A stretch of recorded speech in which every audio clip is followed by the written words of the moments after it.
war that never occurs. I'm interested to hear from our witnesses how they plan to utilize the joint capabilities in the Indo-Pacific and Korea to address these challenges.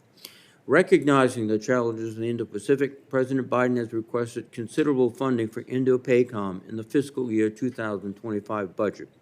This includes $9.9 billion for the Pacific Deterrence Initiative, or PDI, to strengthen the posture, infrastructure, and capabilities of our forces. In addition, this PDI investment will help build the capabilities of our allies and partners through military-to-military training exercises, freedom of navigation operations, and infrastructure improvements. The PDI request is a subset of broader department-wide investments to modernize and equip the force, much of which is focused on China as the department's pacing challenge. I'm also encouraged by the progress we have made with our allies and partners in the region. These efforts, captured in new agreements with Japan, Korea, the Philippines, and in initiatives like AUKUS and the Quad, are truly our asymmetric advantage in the long-term strategic competition with China. However, the most dangerous flashpoint that could turn our competition with China into a conflict remains Taiwan. In the past several years, we have seen a surge of aggressive Chinese military exercises around Taiwan's airspace and territorial waters, as well as an escalation in combative language from Beijing. The world has a right to be concerned. To help strengthen our posture and develop Taiwan's capabilities, the 2024 National Defense Authorization Act included a number of important security assistance tools. The bill established the Indo-Pacific Campaigning Initiative to facilitate Indo-PACOM's campaigning activities in the region, including increased frequency and scale of exercises, freedom of navigation operations, and partner engagements. The bill also established a comprehensive training, advising, and institutional capacity building program for the military forces of Taiwan. I understand Indo-PACOM is continuing to help Taiwan to advance its defense capabilities consistent with the Taiwan Relations Act, and I expect Congress will continue to support this effort. Admiral Aquino, faced with these wide-ranging challenges, I would like to know your assessment of Indo-PACOM's preparedness to carry out the United States strategy in the region.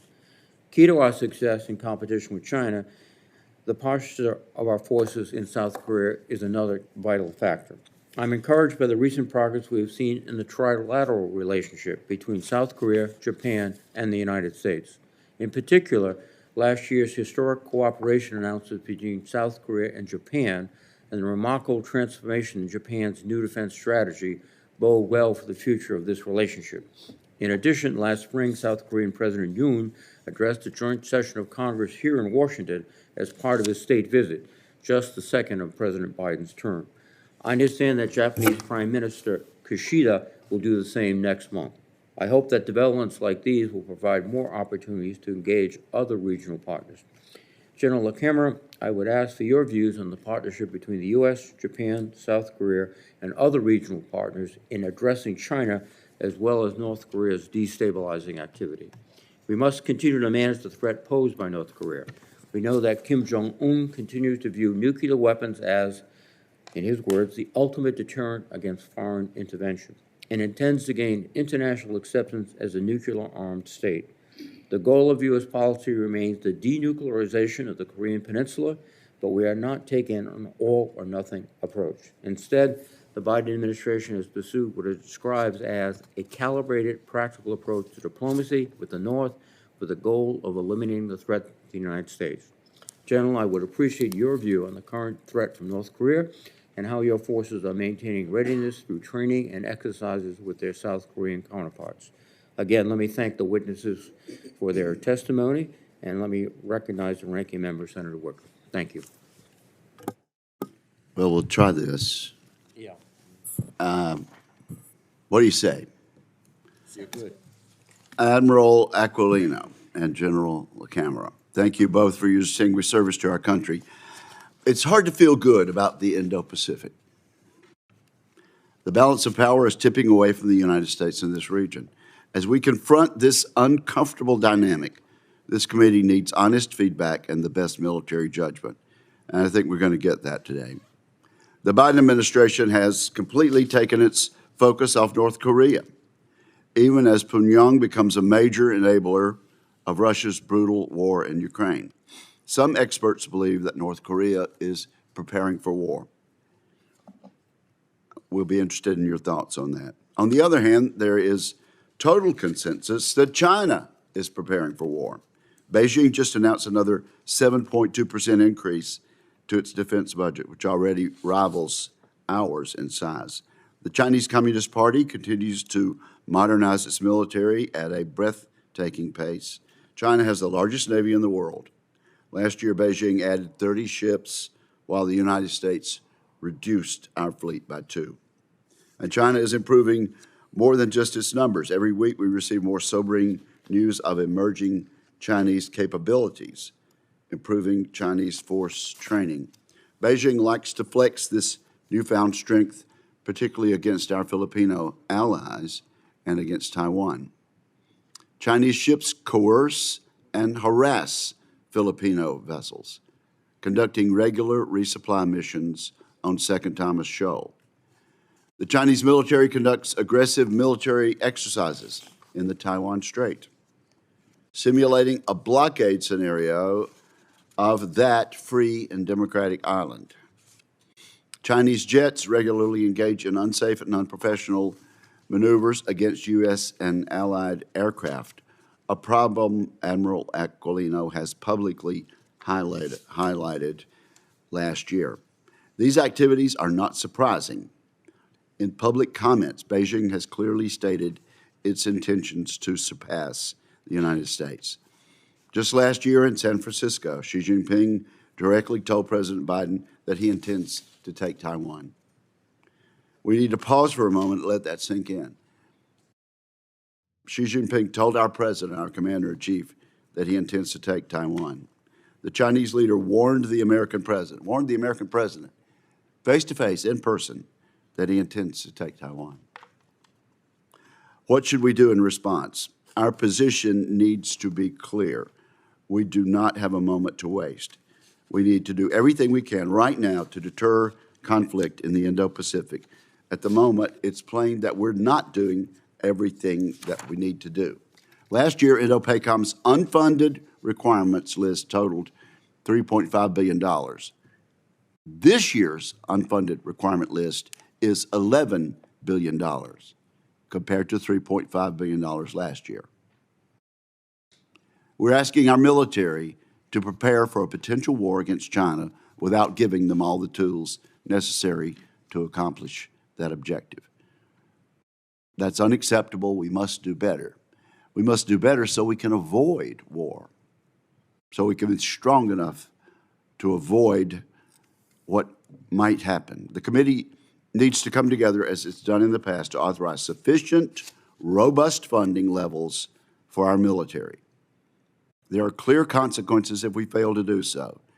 The needs are vast in the Indo-Pacific theater. We need more capable munitions. We need better networked command and control systems, additional submarines, additional destroyers, more amphibs, and military construction for distributed basing. There are more needs, but those are the great starting place. Without sufficient funds to implement the National Defense Strategy, which the chair referred to, the regional balance of power will continue to tilt away from America. I look forward to hearing these distinguished witnesses, their testimony, and a candid discussion of what this committee can do this year to begin addressing these challenges. Thank you, sir. Thank you very much, Senator Wicker. Admiral Aquino, please. Chairman Reed, Ranking Member Wicker, distinguished members of the committee, thank you for allowing me the opportunity to come before you today to talk about the Indo-Pacific region. And as Chairman Reed said, this will be the last time I testify as Commander of U.S. Indo-PACOM. I would like to take a second and thank my family for their support during these last 3 incredibly demanding years and for over 40 years of time in uniform. And after that time, I can say unequivocally that the sacrifice of our service members make is equally shared by their families. So again, I couldn't have been successful without the support of mine. I'd like to thank them. The last 3 years have been an honor of my lifetime to serve with our soldiers, sailors, airmen, Marines, Guardians, Coast Guardsmen, and the civilians who work tirelessly alongside our allies and partners to keep our nation safe and ensuring a free and open Indo-Pacific. I'd also like to thank Congress and all of you. Your support, especially in establishing the Pacific Deterrence Initiative, has been incredible. The American people should know that your efforts to focus our country's resources on addressing our most pressing national security challenge is making a difference. But we all have much more to do, and we need to go faster. When I assumed command 3 years ago, we established the Seize Initiative approach to implement the National Defense Strategy. In order to deter our adversaries, we challenged the joint force to think, act, and operate differently. And while progress has been made, we still have high risk, and we're trending in the wrong direction. Seize the Initiative has been challenged by the delay in delivery of military construction, advanced capabilities, and resources to persistently project and maintain forces west of the international date line. And while modernization of the force and the development of new concepts are essential to our ability to deter, we need to move at the speed and pace required to address this rapidly evolving security environment. As required by the NDAA, I provided my independent assessment of Indo-PACOM's resourcing requirements to inform PDI. That was delivered to your offices on Monday with the delivery of the budget. And for the last 3 years, these requirements have been transparent and consistent. And I acknowledge, however, that those requirements have increased. Now, that's due to a few things. First, previously unfunded requirements don't go away and they roll over into the request. Second, inflation. Third, as we work towards military construction, the cost is increased from initial planning and design, and that's maturity. And then lastly, the threat has changed. And it continues to increase and deliver quality, capability, and increased capacity from our security challengers. So, as I've said many times, conflict is neither imminent or inevitable. But our adversaries have become increasingly aggressive and emboldened. The PRC's unprecedented military buildup and campaign of coercive actions destabilize the region. And they challenge our values and the institutions that support a free and open Indo-Pacific. We must build upon the progress achieved in the last few years to accelerate the fielding of these key joint capabilities that I've described in the independent assessment. They include the Guam Defense System, things that deliver joint and decision superiority, specifically the Joint Fires Network, the Indo-PACOM Mission Network, and they have to advance our relationships, specifically AUKUS and all of the other efforts, trilateral cooperation between Japan and the Republic of Korea.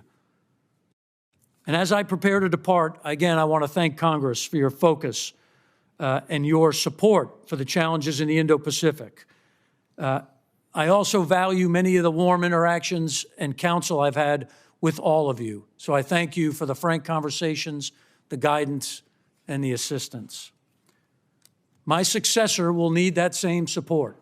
This challenge is not going away, nor will it get easier.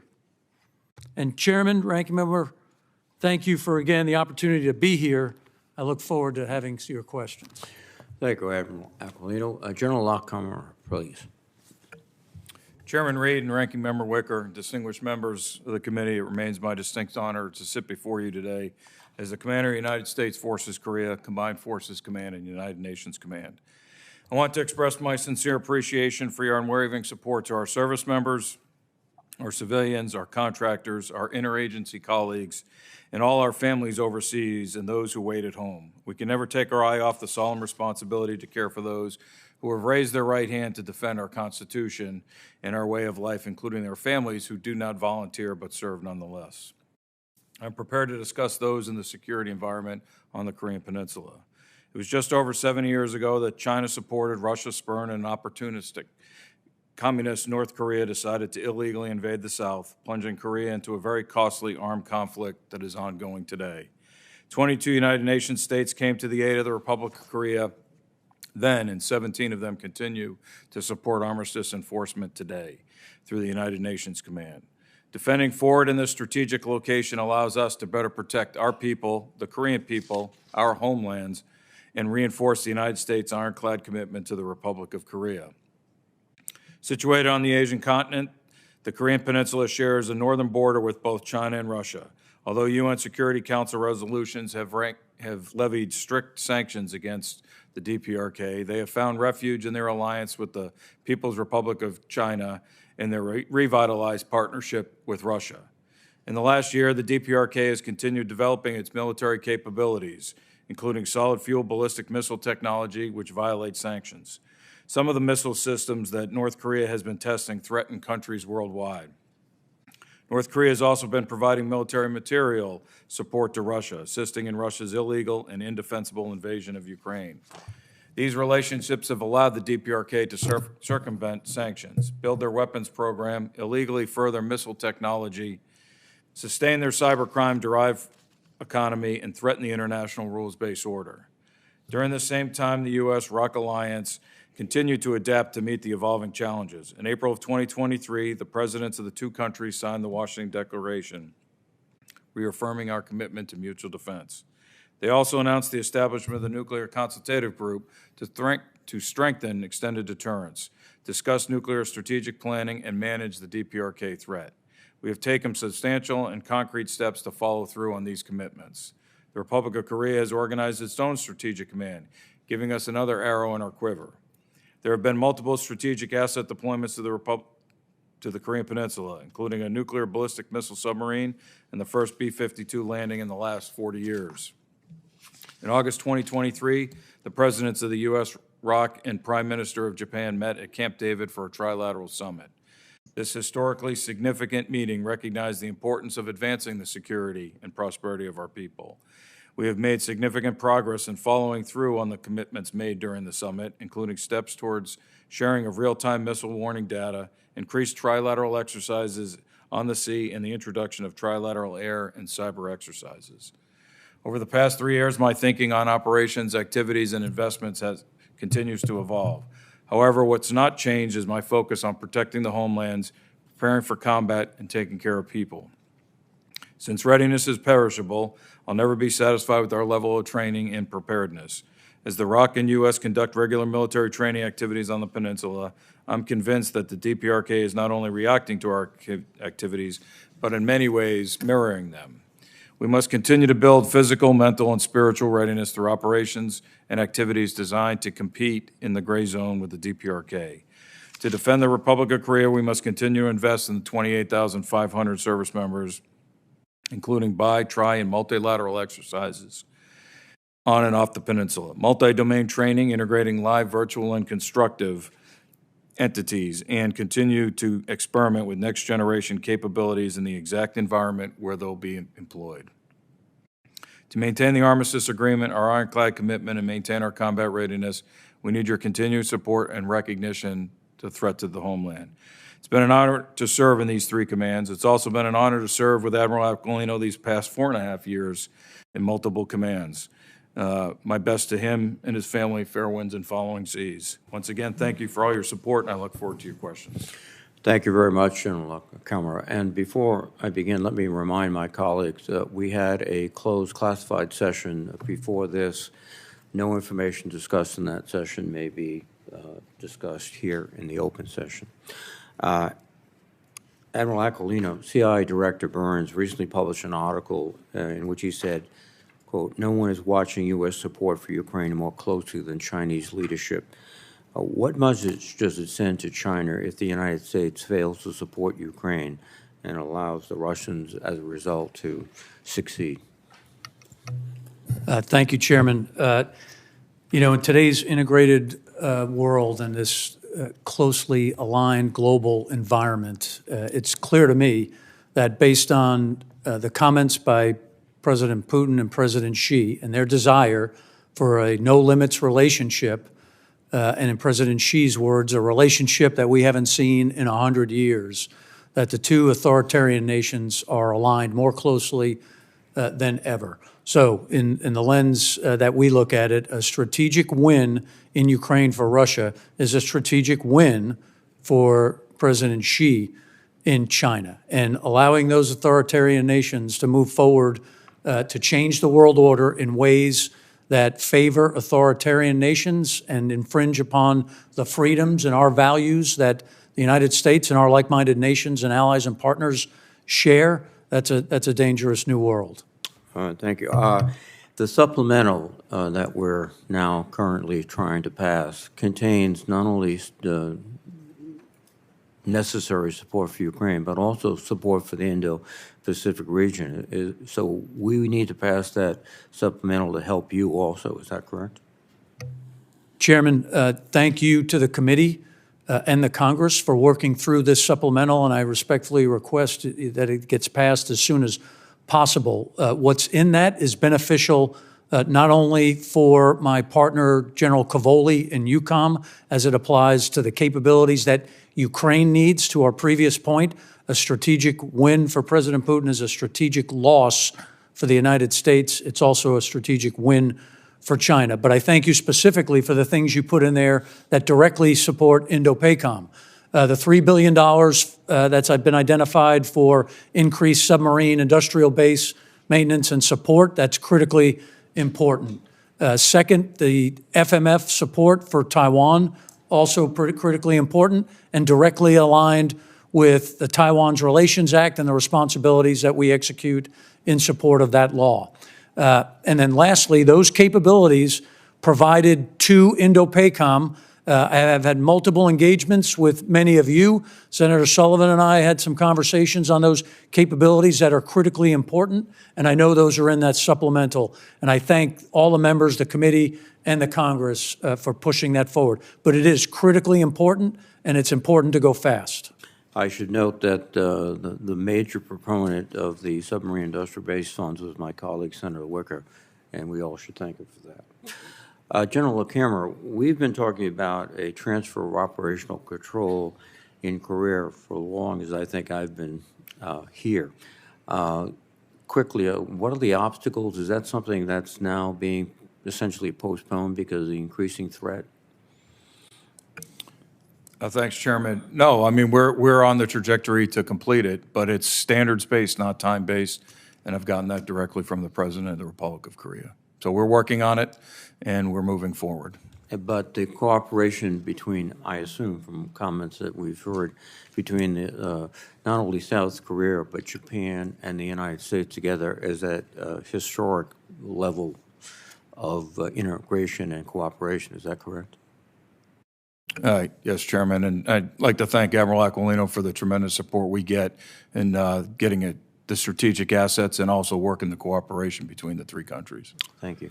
One issue for both of you, a conflict in the Pacific, perhaps our weakest link is congested logistics. It's a long way from the United States to the areas of operation.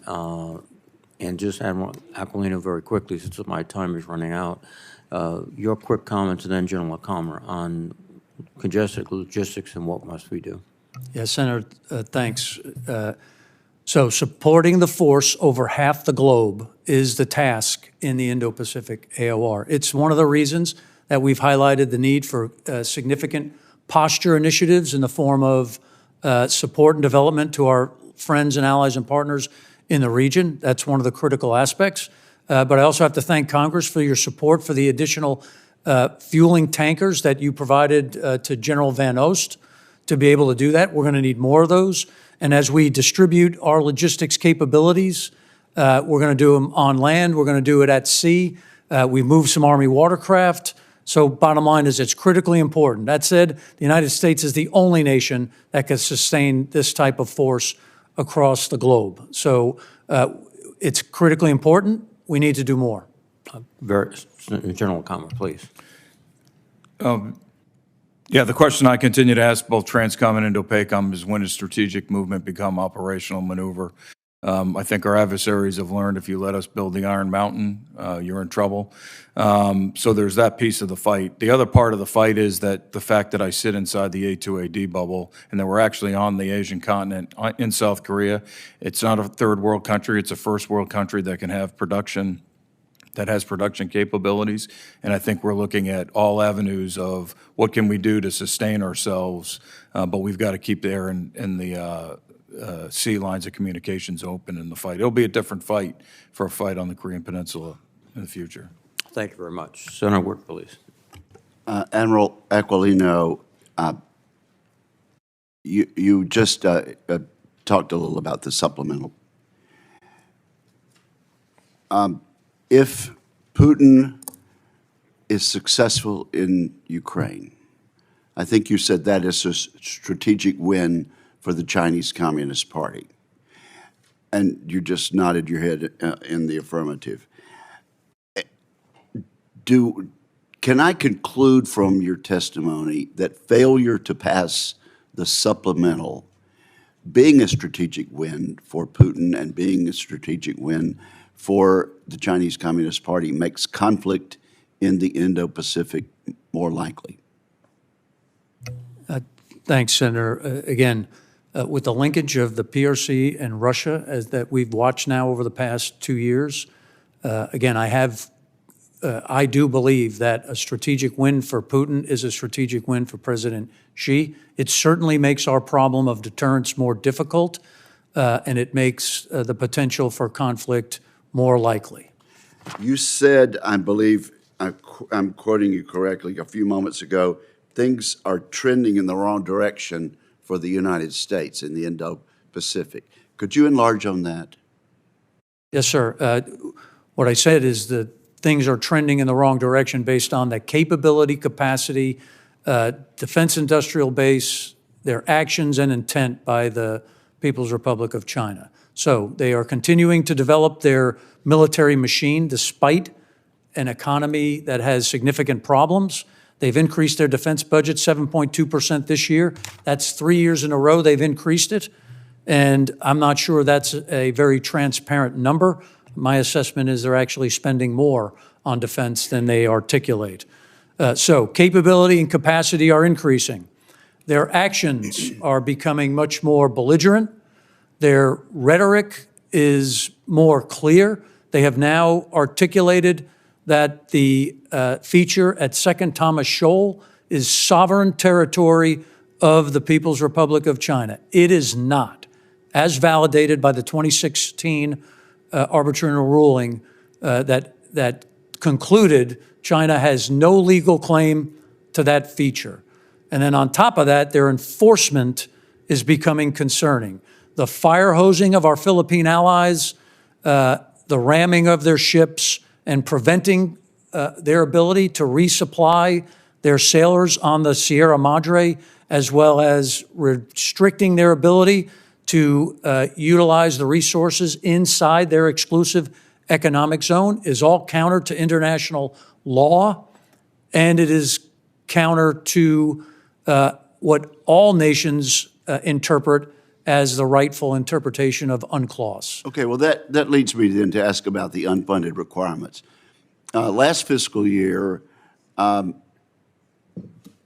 Navy asked for $3.5 billion in unfunded requirements. This year, it's skyrocketed to $11 billion in unfunded requirements. Now, it's my understanding this is way more than a simple wish list on your part, because we've required in the NDAA a couple of years ago an independent assessment. We have required it specifically of Indo-PACOM.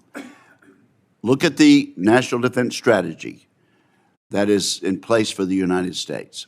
Look at what you have and give us an independent assessment of what you need. Is that independent assessment report instructive to you in telling us what your unfunded requirements are?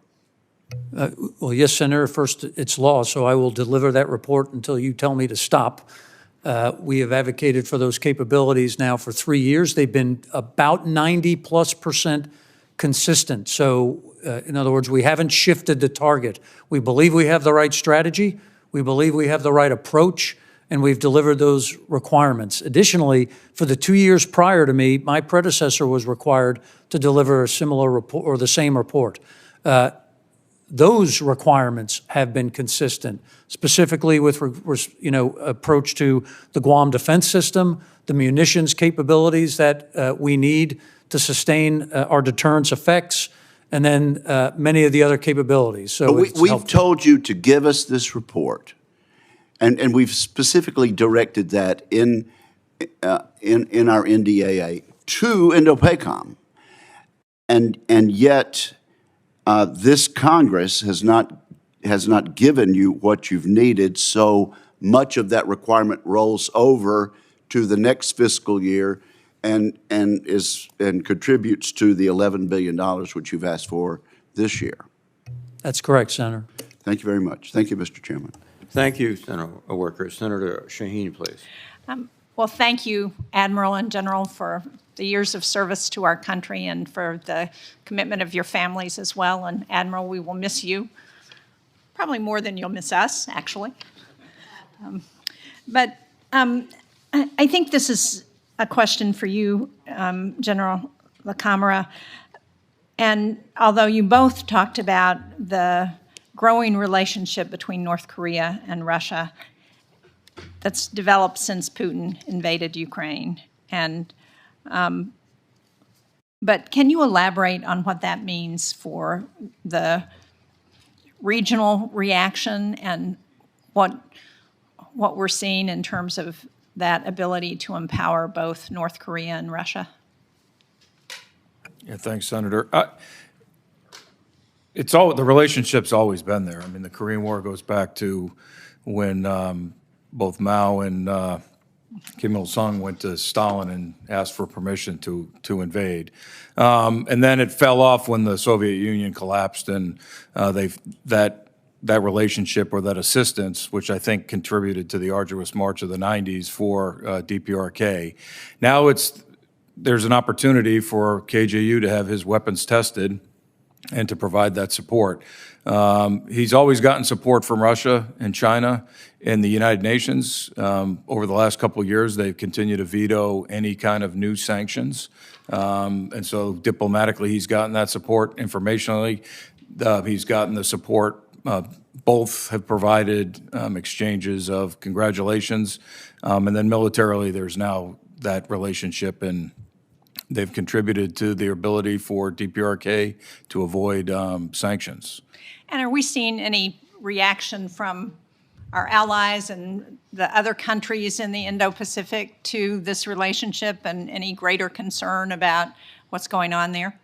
I meet with the member nation ambassadors once a month, do an ambassador roundtable, and we talk about it, and it's very concerning, that relationship.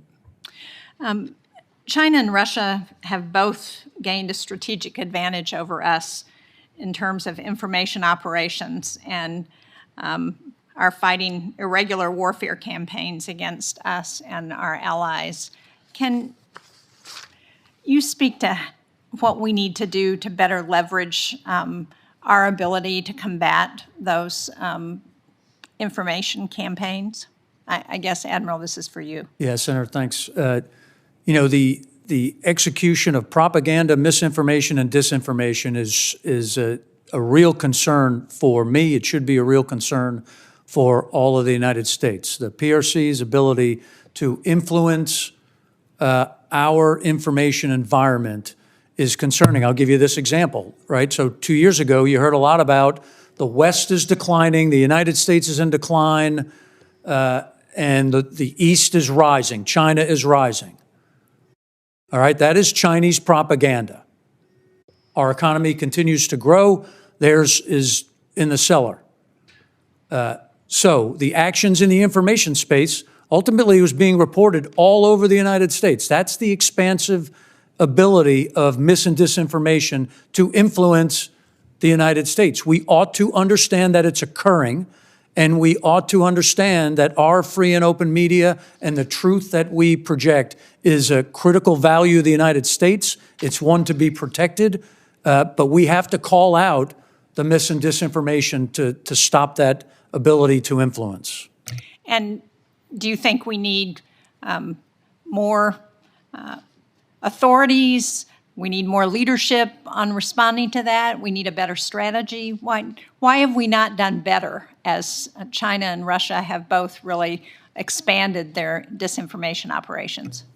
Well, when you say we, I'm going to talk about what we do in Indo-PACOM. So the strategic approach we've taken is to expose the bad and amplify the good.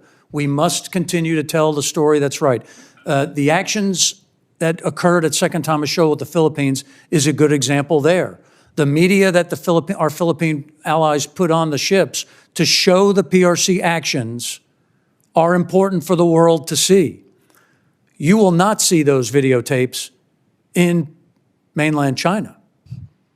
And their story is completely different, which is, this is an agreement that the Philippines have balked on and they're taking their action. So again, it's just a good example of what happens. We have to understand how media is used in the People's Republic of China, oh, by the way, and in Russia, because it's a similar problem, and in the DPRK.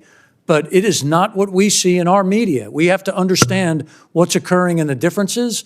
We have to value it, and then we have to expose it.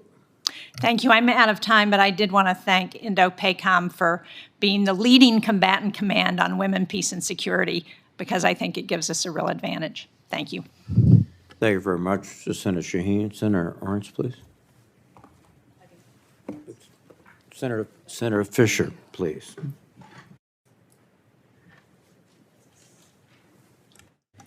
Thank you, Mr. Chairman, and thank you both for being here today.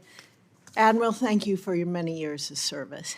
As you mentioned, families are important in this too, so my thanks to them as well. Thank you for providing, Admiral, the committee with your unfunded requirements list. Its sheer size indicates a significant gap in what Indo-PACOM is being asked to do and what this administration's FY25 budget request would equip it to do. Can you highlight some of your missions that would be more challenging to achieve without the items on that unfunded requirements list? Thank you, Senator. First, it's worth highlighting that, I don't take lightly when we develop that list and identify the requirements, and we also understand the magnitude. But what we all have to understand is we haven't faced a threat like this since World War II, okay? The largest military, again, as Senator Wicker said, the world's largest Navy, soon to be the world's largest Air Force. So the magnitude, scope, and scale of this security challenge cannot be understated. All the missions would be challenged. But some examples, the defensive Guam system is designed to deliver homeland defense to 170,000 American citizens on Guam, as well as the need to deliver combat power, if required, from Guam. So there's a military force generation mission. There's a defense of our allies and partners mission as applied through the mutual defense treaties of the Republic of Korea, Japan, Australia, the Philippines, and Thailand. Those requirements and our commitment to our allies is the highest level of commitment. The ability to deliver deterrent effects and ensure I'm prepared to fight and win if tasked, that's what we have identified on that list. Thank you. I appreciate that it is I think, a very complete list as well, and it's very realistic. And I do appreciate your honesty in the information you provide on what you need to keep this country safe and keep the world safer. So thank you for that. In your written testimony, you note that the Navy, Army, and Marine Corps still need to procure the types and quantities of the munitions required to defeat threats in the Indo-Pacific region. As a combatant commander, how do delays in munitions production or decisions to procure lower quantities of munitions than you require by the operation plans that we have out there, how does that inhibit your ability to field an integrated joint force that will be effective against a peer adversary? Thank you, Senator. I would say the number one lesson learned for the United States as we watched what the Russians have done in the illegitimate, illegal invasion of Ukraine, the number one lesson we learned is that munitions of the right type and magnitude in the right place A, delivers a deterrent effect, and B, if we get in a fight, will be absolutely needed. So this is a lesson learned over many, many years, but highlighted in this recent history as it applies to Ukraine. Those same lessons learned apply in the Indo-Pacific Command. So we need the right numbers and the right types for the problem set that the United States will have. And those are capabilities, not only the land attack capabilities, but the anti-ship capabilities, anti-air capabilities, and in the magnitude that we need. So critically important, and I don't want to learn the lesson again. Sir, in that unfunded priorities list, you included a requirement for an additional $580.7 million for Indo-PACOM campaigning. When you testified before this committee last year, we discussed the value of campaigning and having persistent forward forces operating with our allies and partners forward every single day. So I understand the importance of these types of exercises. Clearly, the budget doesn't align with that campaigning, though. So what happens if there are continued delays in the resources needed to persistently project and maintain forces in the Indo-Pacific? Senator, so critically important and aligned to the strategy in the theater and in the national defense strategy is the theory of campaigning, which is pushing deterrent forces forward, operating, exercising, and working every day with our allies and partners forward to deliver those deterrent effects. If those funds are not there, I'll just be doing less. Okay. Thank you, sir. Thank you, Mr. Chairman. Thank you, Senator Fisher. Senator Blumenthal, please. Thanks, Mr. Chairman. As I said in the closed session that we had, I want to express my appreciation for both of your service and the tremendous service of everybody who works under your commands. I'd like to ask a couple of questions about submarines, in particular AUKUS. How important is AUKUS in our defense going into the future in deterring China and also providing the capability that the United States needs to defend our allies and ourselves? Yeah, Senator, again, additionally, part of our strategy is to bring together and strengthen our alliance and partnerships. AUKUS is a critically important aspect of that. It's a once-in-a-lifetime, once-in-a-generation increase in capability of the Australians. It's worth me highlighting that the Australians are a mutual defense treaty ally. They're a critical partner. The Australians have shared blood and treasure with the United States in every fight we've been in for the last 100 years. So strengthening their defense, having them with the exact same capabilities that we have to be interoperable, I see no break in that linkage. And for the Australians to have Virginia-class submarines and additional capabilities we identify in Pillar 2 of the AUKUS agreement, tied with our UK counterparts, that's a critically, put it this way, that's a really strong team that if we need to come together, that's very valuable. Doesn't our reducing the rate of production of submarines send the wrong signal at this point? Well, Senator, I have certainly advocated for increased capability of our joint force. I've advocated for increased capacity of our joint force in all domains. Our undersea capabilities are a significant advantage for the United States, and we ought to consider expanding. I know you're in a tough position, and I'm not asking you for your personal opinion or what the deliberations were that went into the reduction in the rate of submarine production from 2 to 1 per year. But I think it sends exactly the wrong signal to our allies, not only Australia, but others in the region, when we reduce the output of such a critical weapons platform that is vital not only to our own defense, but to deterrence and defense of others in the region. Would you agree that we ought to increase the rate of production if possible? Senator, again, I would, the undersea capabilities that you've articulated, I absolutely need, and I need them at scale, and I need them at speed. This is a whole of nation problem. Number one, we should resource the requirements as is needed to deliver those capabilities.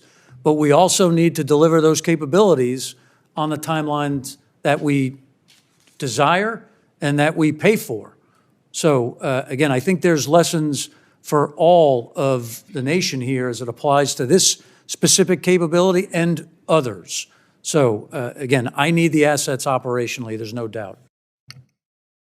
How would you compare, question for both of you, our capability in the artificial intelligence sphere as compared to the PRC?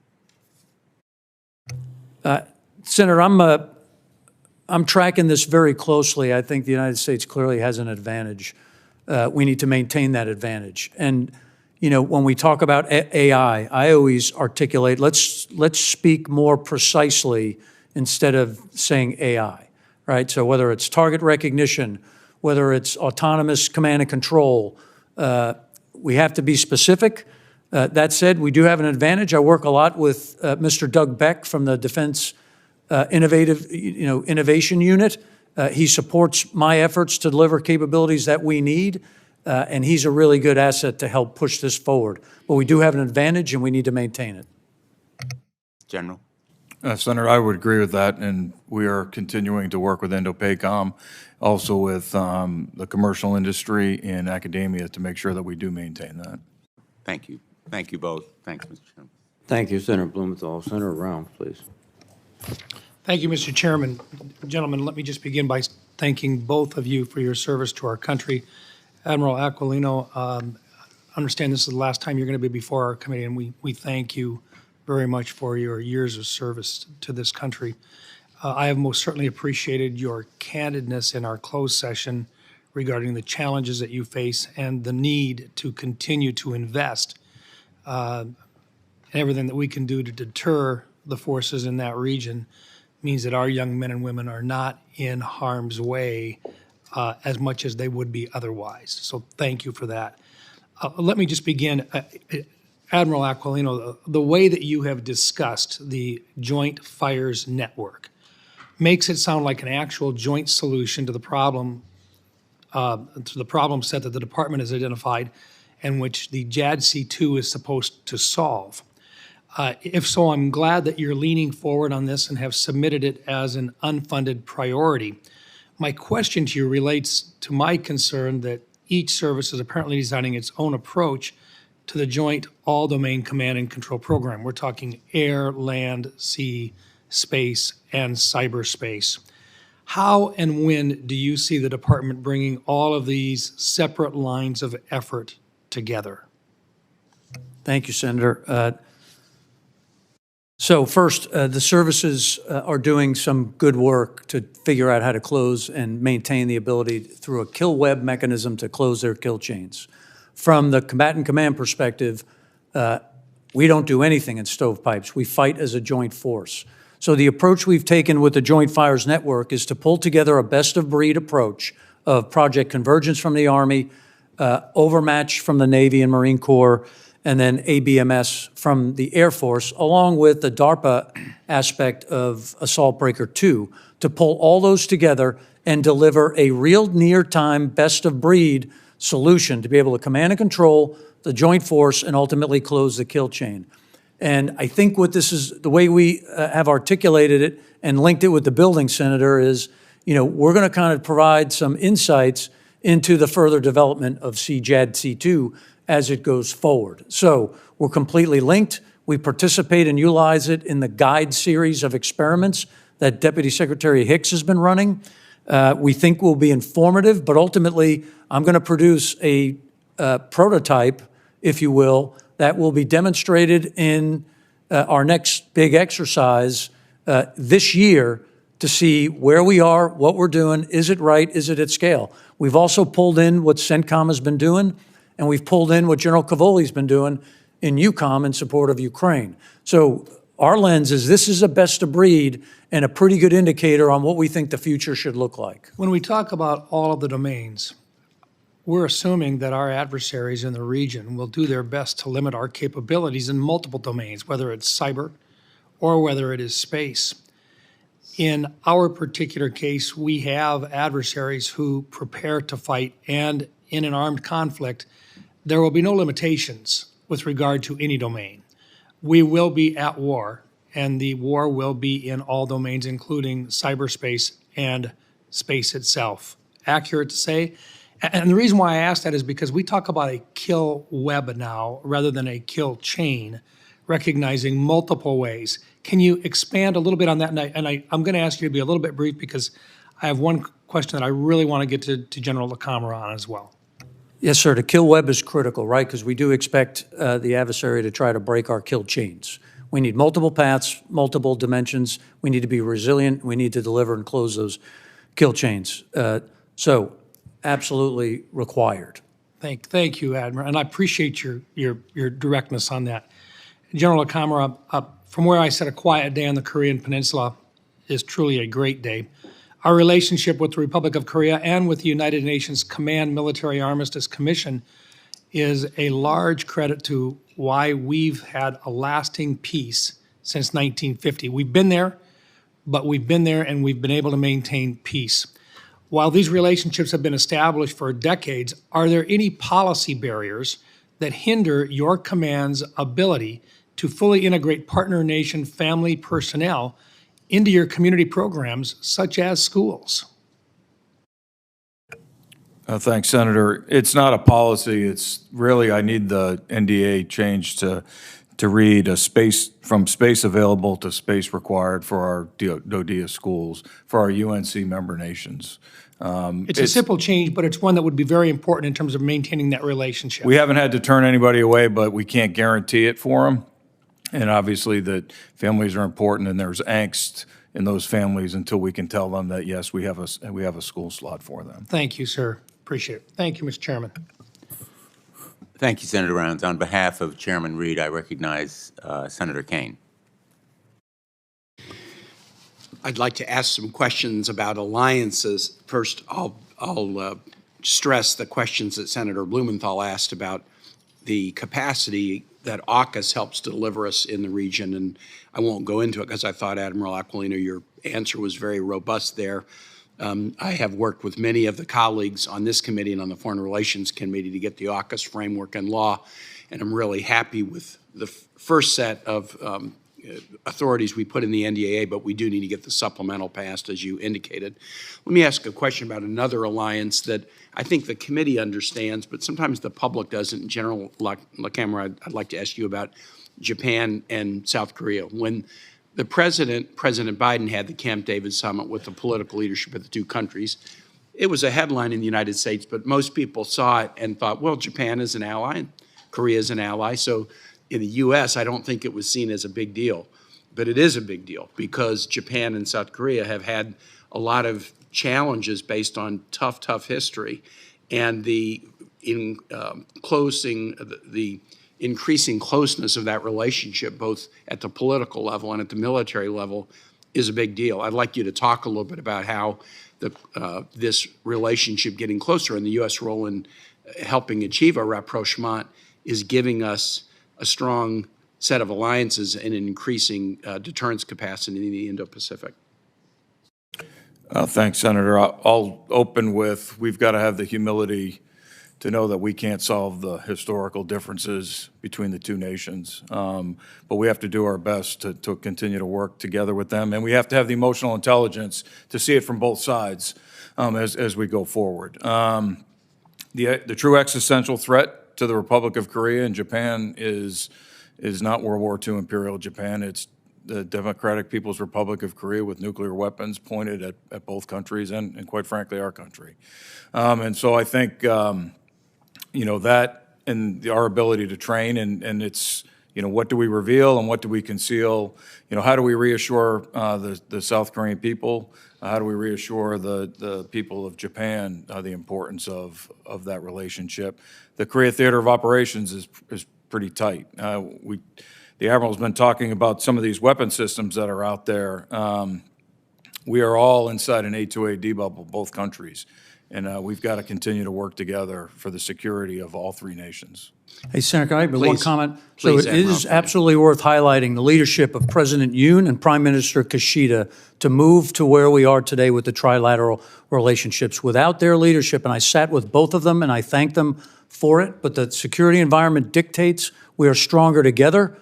We can defend each other's nations. As a matter of fact, as we sit here today, we have a U.S. ballistic missile defense ship, a Japanese ballistic missile defense ship, and a South Korean ballistic missile defense ship operating in the area with the expectation of a potential launch by North Korea to defend all three of our nations. That's where we moved this ball. And again, General LaCamera's work has been critical, but the President and Prime Minister's leadership cannot be understated. I'm glad you emphasized that. Let me move to another topic. 2024 is the 30th anniversary of the effective date of the UN Convention on Law of the Sea. It was written in the 1980s. Sufficient nations ratified by 1994 for it to go into effect. The U.S. follows the convention but has never ratified it. The fact that we haven't ratified it means that we lose opportunities, for example, to claim mineral rights at deep seabed. Those opportunities have shrunk while other nations have grown even at our expense. And the fact that we haven't ratified also means that we're unable to take enforcement actions or press against illegal activities by nations like China that would violate the convention. There's been a pretty steady drumbeat of support for the UN Convention from defense secretaries, DHS secretaries, secretaries of state, military leadership, under administrations of both parties over the last 30 years, but it's particularly picked up in the last 10 years, indicating that it would be wise, it would be in the U.S.'s interest if we join the more than 150 nations that acceded to that convention. Is that, Admiral Aquino, as you finish 40-plus years of service, including service in the Indo-PACOM in this most recent important chapter of your professional career, do you share the view that the U.S. joining the convention would be a smart thing for us to do? Yes, Senator. So for 3 years, Indo-PACOM, and all of my hearings and meetings with Congress, I have advocated for the ratification of UNCLOS. For the 3 years before that as the Pacific Fleet Commander, I have advocated for it, and in the years before that as well. So it absolutely puts us on the right foot as it applies to the security environment, there's no doubt. Thank you. I yield back, Mr. Chair. I thank you, Senator Kane. Senator Ernst, please. Yes, thank you, Mr. Chair, and thanks, gentlemen, very much for being here today. And Admiral Aquilino, we wish you the best in your next chapter, and thank you so much for your service. Admiral Aquilino, as the combatant commander for Indo-PACOM, you do have a lot on your plate. You've heard from my colleagues. We understand the threat that China poses as our pacing threat. In July, I'd received back some RFIs from SOCOM, and they stated that global combatant commanders will require more SOF forces and great power competition. That same RFI stated that the U.S. Army's force structure cuts to SOF enablers will increase risk to operational commanders, specifically cuts to the SOF formation, decrease our ability to meet combatant commanders' requirements. Admiral, do you agree with SOCOM's assessment that you will need more SOF forces in great power competition? Thanks, Senator. It's good to see you again. So General Fenton's been a great partner for a number of years. So as we look at laying down the correct posture in the Indo-Pacific Command in order to deter conflict, there is an absolute SOF component of that. And it has increased as we've laid out what do we believe we need in place. General Fenton has supported that. So our posture has increased. Again, I can't speak to the other combatant commands, but I've also put my money where my mouth is because I have my senior enlisted advisor sitting behind me is a Navy SEAL. So I needed some SOF too in the headquarters. Absolutely. But thanks. Thank you. So you would agree, Admiral, that those relationships that those SOF personnel develop in your region are extremely important. Is that correct? Yes, ma'am. Their ability to operate persistently with our partners for training, for increasing of combat capability, and then ultimately should there be conflict, to have them in the right place, critically important to me. Very good. And throughout the morning, I've heard my colleagues talk about relationships and how important they are, and whether that is nation to nation, member to member, mill to mill. All of that is very important. So I've worked with a number of members in a bipartisan way here on some of the COFA nations and the Convene Act. And can you speak to the relationship that those COFA nations have and how that helps stabilize the region?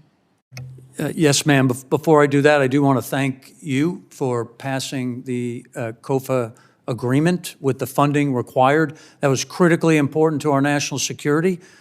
We defend those islands like they're our homeland. Those COFA states contribute more military members per capita than anywhere else. We value their service and their importance. But bottom line is the right force in the right place at the right time to deliver the right effect. That's what we look at. And in many cases, those are soft forces, especially with smaller nations. They can go in. Or if they don't have militaries, there's an opportunity for our soft to work with police forces and other island capabilities that provide benefit. Mm-hmm. Thank you very much. And General LaCamera, kind of staying on the theme of these relationships, I'm going to throw you a little bit of a softball. This was not a scripted question, but because I know that you have a personal relationship with the person I'm going to reference, and he is a hero to many. The last remaining Medal of Honor recipient from the Korean War is Colonel Ralph Puckett. And the Korean president, President Moon, South Korean President Moon, was here in May of 2021 during that ceremony at the White House where Colonel Puckett was given his Medal of Honor. Can you speak just briefly in the minute I have left about the significance of the president being here from South Korea during that award ceremony? Tell us a little bit about Colonel Puckett and his service to South Korea and the United States so that we can honor him today. Oh, thanks, Senator. Yes, Colonel Puckett, if there's one thing he taught me many years ago as a lieutenant and all the way up as my honorary colonel of the regiment, the Ranger Regiment is that combat is simple blocking and tackling. Mm-hmm. So picture yourself, brand new second lieutenant, sail over to South Korea, land in the Pusan perimeter, and are told to stand up a Ranger company as a second lieutenant. He stands it up, he fights, he's wounded, he tells his folks to leave him there. He's still, from his wounds, I think he still had many surgeries and they still leak, and he's a national treasure. Hard as woodpecker lips. Yes. We'd always find him down there in the snowstorm, correcting machine gunners on what to do going forward. So the fact that the President of the United States, and I believe it was President Moon, was there that presented him the Medal of Honor, or he was there when he got the U.S. Medal of Honor, and then last year during the state visit, he received the Korean version of that. Yes. And his service is legendary all the way through. I think if you were to talk maybe even to Chairman Reed, who probably remembers Colonel Puckett at the Academy, Ranger Puckett, he's probably starting to sweat right now. So he has mentored and tormented many of us to this location, and he is a national treasure. So thank you. Thank you, General LaCamera. I think he's pretty outstanding, and I had you tell his story because I want folks to recognize that so many of these relationships through so many eras of conflict, that the United States has always been a leader. And the men and women that serve in uniform have been recognized by so many nations around the globe. And we do face eras of isolationism as well. And it's incredibly important that we maintain leadership around the globe. Our sons and daughters are going forward. They are sacrificing so much for our nation. But we are being recognized by those nations as well. Those relationships matter. They will always matter. So thank you for taking time to honor Colonel Puckett today. Thank you very much. Thank you. Thank you, Senator Ernst. Senator King, please. Thank you, Mr. Chairman. General, how does Kim hang on? GDP per capita in North Korea is $2,000, and in South Korea, it's $35,000. And if you go back to the time of the Korean War, the GDP per capita in North Korea is essentially flat, and South Korea is a hockey stick. Do the people in North Korea not know the extent to which they're being compromised by their government? Simple answer is, Senator, they have no idea what's on the outside world. He maintains power because he controls information in and controls information out. And they literally don't have access to the internet or radio broadcasts from other countries. I mean, it's hard to believe that the border. I mean, the border of North Korea is about 30 miles from Seoul, as you know, and it's hard to believe that they just don't.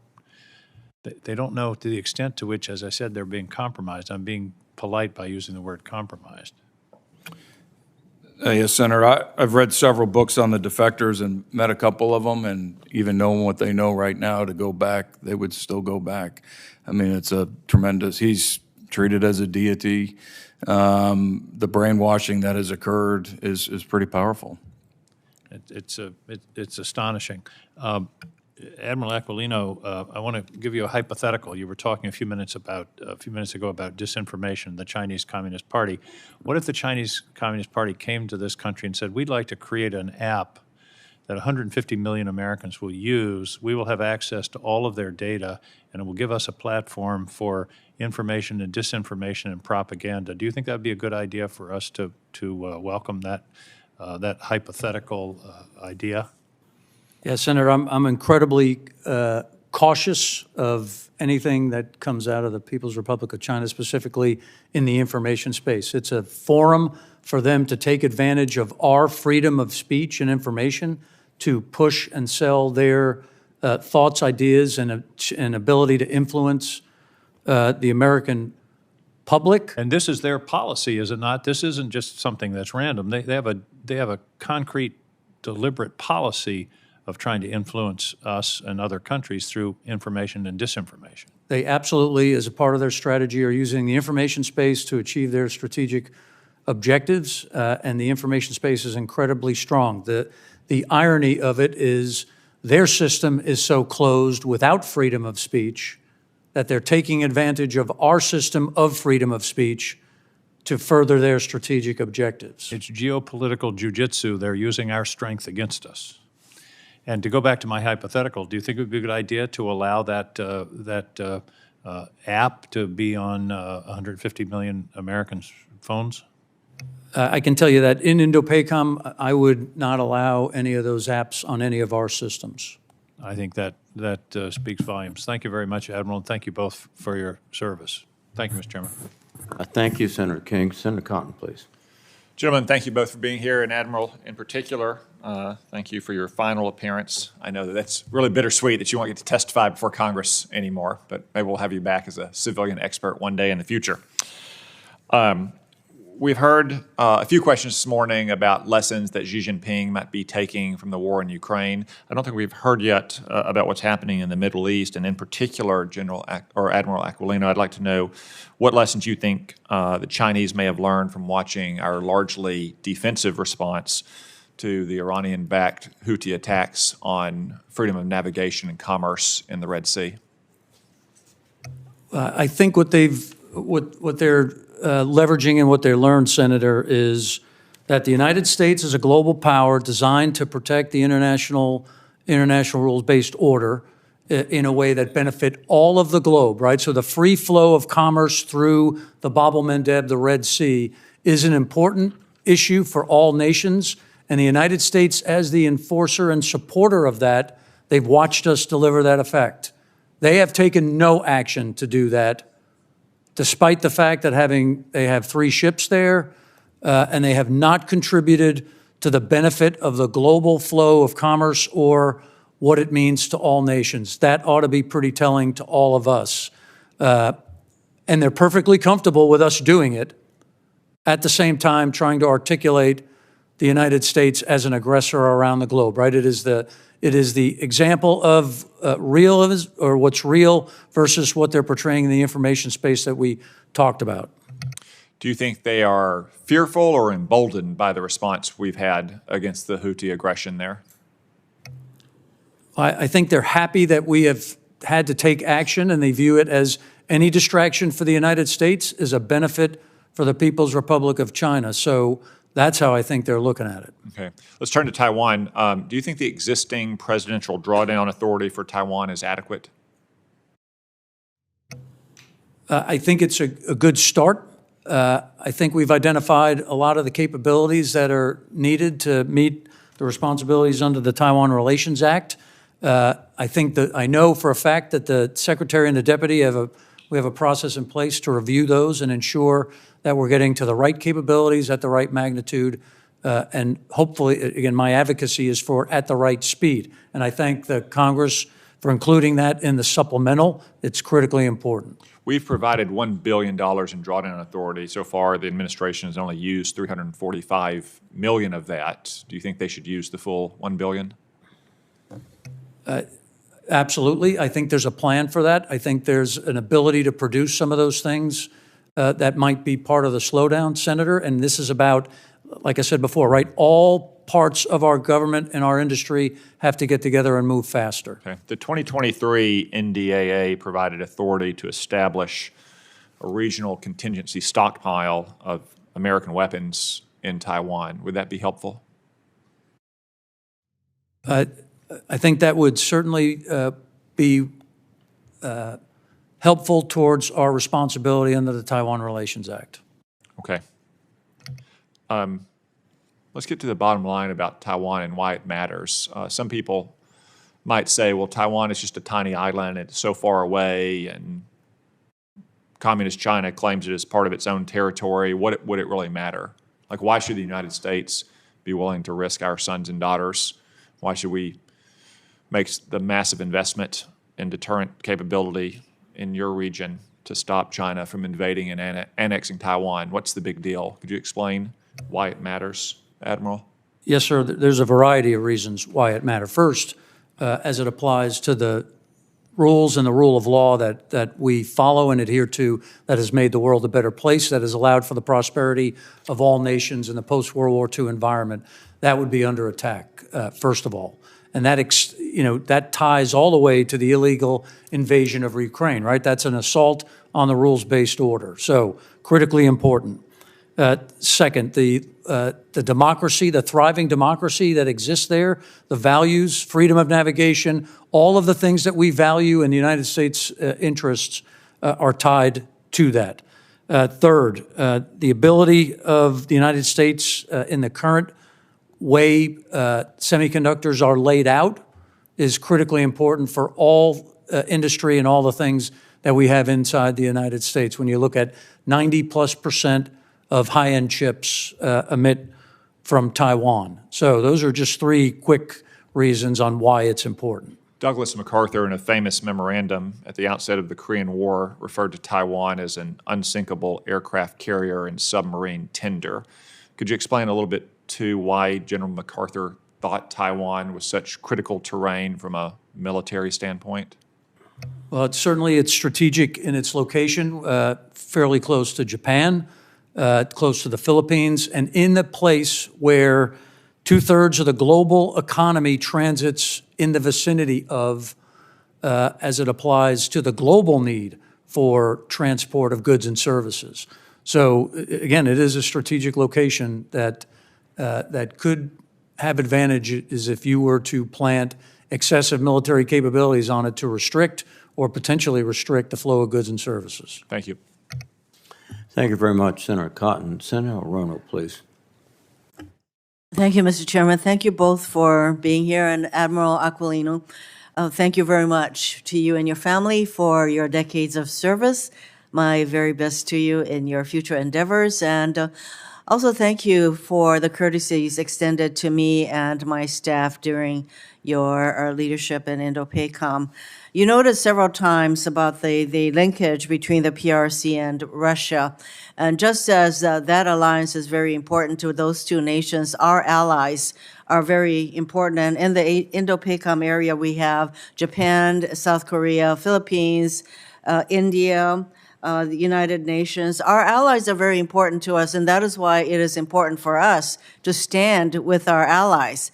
You've been asked a number of questions about the need for us to support Ukraine, and that is because our allies are important to us, and that every day that goes by that we're not providing the needed support for Ukraine strengthens Putin's hand, and therefore also Xi Jinping's. Would you agree with that? I do, Senator. Again, a strategic win for President Putin in Ukraine is a strategic win for President Xi in China. And the allies are so important. We are stronger when we're together. There's no doubt. The linkage of our values, our beliefs are critically important. And that is why our not funding Ukraine is very much of interest to Xi Jinping. Not to mention Putin, of course. You also mentioned that the PRC's military buildup, which has been going on for quite a while. And I think our asymmetric advantage, if you want to describe it that way, in terms of our assets, our planes, our ships, et cetera, has been our technological capabilities in our assets. So do you think we're doing a good job in maintaining our technological advantage in terms of we may have fewer ships, we may have fewer planes, but our technological advantage is there? Do you think we are doing a good job to maintain our technological advantage? I do believe, Senator, first let me just say, we have the world's greatest fighting force that's ever been seen. That advantage has helped us keep the peace in many places for decades. We do have a technological advantage that is second to none, and the key is maintaining it because the People's Republic of China intends on closing that advantage and ultimately moving in front of us. I think you know that over the years I've been very focused on the missile defense of Hawaii, and I would just ask you very quickly, there is a provision directing the DoD to develop a comprehensive plan for missile defense of Hawaii. Do you think that Hawaii is currently protected from ballistic cruise and hypersonic threats? Senator, as you know, it's my responsibility to defend Hawaii. I take that responsibility very clearly and of critical importance. Hawaii is defended from ballistic missiles. Hawaii will be defended from cruise missiles should there be a threat that shows itself in the vicinity. And no one is defended from hypersonic missiles as we sit here today. Not yet. Working on it, I know.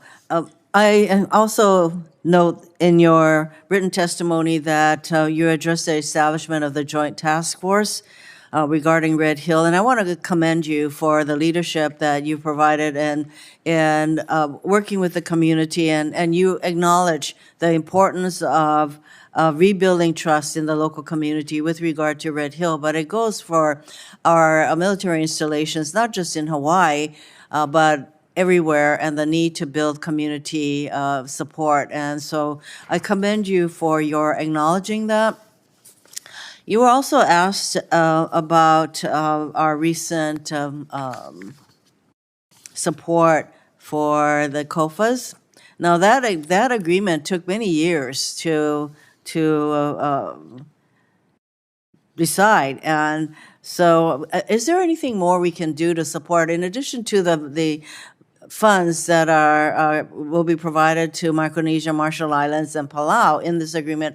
Are there more things we can do to support these island nations, which serve as a bulwark against China in the Indo-Pacific AOR? Yes, Senator, thanks. We've worked with all of those island nations to do a couple of things. Number one, make sure that they can understand their maritime domain awareness and have situational awareness when threats might be in their vicinity. So that's one aspect. Second, we've provided some understanding on what might it mean for increased storm severity and other environmental issues that would impact, and we've helped on the construction side to ensure that anything that the Department of Defense builds is resilient against any of those threats. Third, we provide assistance like on Palau. We have a deployment of Seabees that go there and support the future cooperation that we do militarily, as well as some other community service events. So that's what right looks like to me, and we got to continue to do that. Thank you. Thank you, Mr. Chair. Thank you very much, Senator Hirono. Senator Sullivan. Thank you, Mr. Chairman. And Admiral, I want to thank you and your wife, Laura, for your exceptional service over the years. I want to extend my wife and I our appreciation to you and your family and your daughters, and you've done a really, really exceptional job. So you're going to be missed. I hope you don't go very far away. And General, thank you for your continued great service as well. I want to dig into the supplemental a little bit more. I know you've gotten a lot of questions on it, but I ended up supporting that bill. It wasn't perfect. There was a lot of things I didn't like about it, but I did it primarily because if you look at it, it's actually primarily focused about rebuilding our brittle industrial capacity to produce weapons and weapon systems for our own military, for our own defense, and enhance our industrial base, which unfortunately has atrophied. It includes the capacity to produce everything from subs, $3 billion for subs, but with AUKUS, it's actually $6 billion. $6 billion. It's $5 billion for 155 millimeter howitzers, ammo, and it's everything from anti-ship systems, harpoons, tomahawks, harms, switchblades, as all in this. 60% of this bill goes to building our industrial base. So with that, would our military in Taiwan's and our industrial ability to deter a war in the Taiwan Strait be enhanced by passing this defense industrial bill? Yeah, Senator, absolutely, and I appreciate the support of you and the Congress to identify those needs, again, both whether they for Ukraine or directed towards the Indo-Pacific. As you point out, they absolutely, that bill absolutely supports the increased industrial base requirements for ships, submarines, weapons, and other things, critically important. In general, on the Korean Peninsula as well? I mean, $5 billion for 155 millimeter howitzer rounds produced in America, that's not insignificant. Yes. And then, so without it, you think we'd have less deterrence in the Taiwan Strait and the Korean Peninsula? The funding in that bill is absolutely critical. General? Yes, Senator. You know, one criticism of the defense supplemental is it does not prioritize the correct demand signal for the threats we face, including in the Indo-Pacific theater. I find it a little curious, since I work directly with you and your team, Admiral, to shape the bill to give you the weapon systems that you think you need. I would say you're probably the most expert person probably in the world on what you need to deter a war in the Taiwan Strait.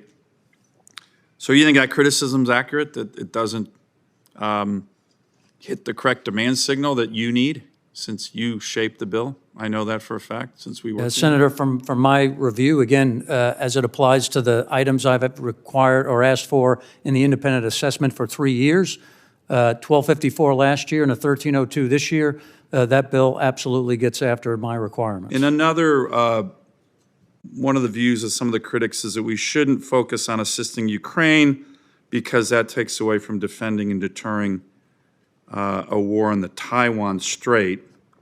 So Putin can roll over Ukraine, but will be strong in the Taiwan Strait. Does deterrence work that way, in your experience? No, sir. As I've testified, the global threats are inextricably linked. So deterrence isn't divisible. You can't be strong in the Taiwan Strait but let an authoritarian roll over someone we're trying to support in another part of the world. Do you think that works? No, sir. General, do you think that works that way? Deterrence, it's divisible. We'll be strong here but weak over there, but everything's going to be good? No, Senator. The world's getting smaller, not larger. Let me ask one final question, and it goes to this administration's focus on these issues. Admiral, you have, I think, done a great job in this bill, so thank you again. but you've been talking about overmatch. You've been talking about trending in the wrong direction. You just said we haven't faced a threat like this, that's China, since World War II. To me, this is the 1930s all over again. Authoritarian dictators are on the march. They're very aggressive. We've seen this movie before. The big difference is in the late 30s and early 40s, before Pearl Harbor, President Roosevelt undertook a massive rebuilding of our military, tripled the size of the U.S. Navy. A lot of people don't know that. By December 1941, we had actually tripled the size of the U.S. Navy. So we are on the way. Unfortunately, this administration and this president are putting forward budgets that shrink the Navy year after year. President Biden recently in State of the Union said, hey, this is a really dangerous world. I'm like President Roosevelt. No, he's not. No, he's not. He's going in the exact wrong direction. He's shrinking the Navy, shrinking the Army, shrinking the Marine Corps. This budget pushes the building of a new carrier by 2 years. As Senator Blumenthal mentioned, it goes to 1 sub a year, which nobody thinks is a good idea. So what kind of message do you think, as we're talking about deterrence, to Xi Jinping or Putin, a Biden administration budget, third year in a row, that shrinks the military, shrinks the Navy, is sending to our adversaries? And I know it's a difficult question for you, but did you support a budget that pushes the carrier industrial base building out and brings us down to 1 sub a year, which, again, nobody on this committee thinks is a good idea? Yeah, Senator, as I've laid out to the committee, my view of the threat, and it's increased both capability and capacity with no signs of slowing down. I certainly have advocated for a couple things. Number one, no reduction in combat power from the Indo-Pacific theater. But are you being overmatched right now? Right now, again, I am confident in our forces that in crisis or conflict now, the United States would prevail, but the trend's going in the wrong direction. So I have advocated for increased capability, the modernization we need, and the capacity we need to maintain overmatch. One final question. You mentioned 7% increase. I agree with you of the Chinese budget. It's probably much more. We had a hearing with the DNI and this DIA Lieutenant General. It was classified, but I'm going to say what they said because they've not gotten back to me. They actually said they thought it was over $700 billion. I've asked them to come and help make that public and explain it. Really important for the people of this country to know. $700 billion from the Chinese probably, or maybe more. They've never gotten back to me, so if the DNI or the DIA director, they're listening, they should get back to me on this, make this public. Do you have an estimate of what they're producing, either of you, annually? And I know they say 7% is probably double that. What do you think? Yes, and I don't know if I have an estimate. Again, I don't know if it's even worth comparing, right? The issue is what's coming off the assembly line, and it's significant at 10 warships, high-end warships alone this year. Jeez. Cruisers, destroyers, full rate production for J-20s, increased missile systems, satellite systems. To me, that's the metric. Thank you, Mr. Chairman. Senator Warren, please. Thank you, Mr. Chairman. So you two are no strangers to the threat that cryptocurrency poses to our national security. As both of you have previously testified, North Korea is using crypto to steal money, evade sanctions, and to fund its nuclear weapons program.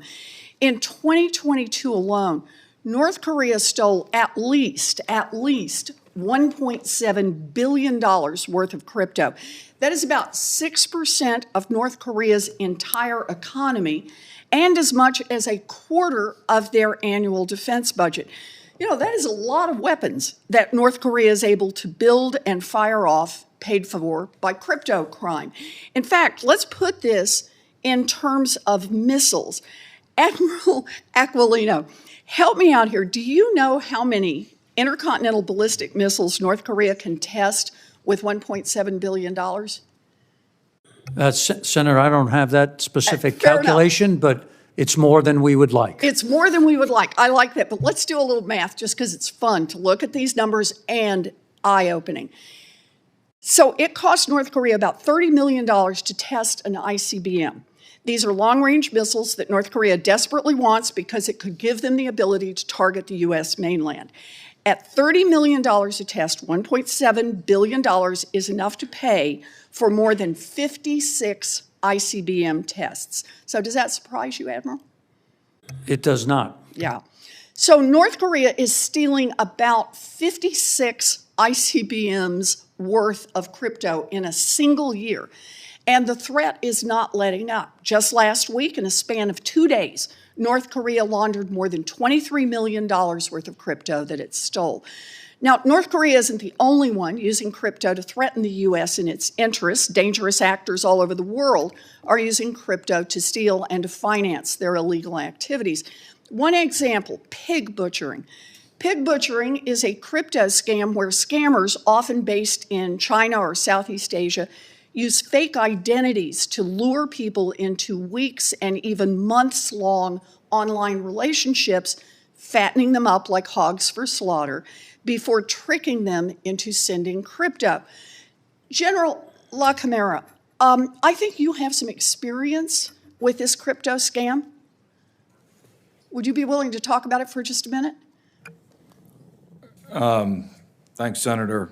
Not necessarily with crypto scamming me personally, but I do have some experience with being swatted and the number of social media impersonations that are out there. But I have seen that my face has been used for scamming. Yeah, to try to lure people in and think they're dealing with you on this. You know, you have lots of company on this. Last year, more than 40,000 people in the United States lost more than $3.5 billion in pig butchering crypto scams that we know of.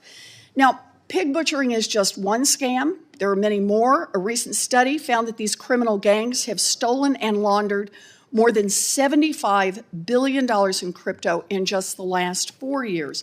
So, General LaCamera, would making it more difficult for criminals and rogue states to use crypto to steal and to launder funds strengthen our national security?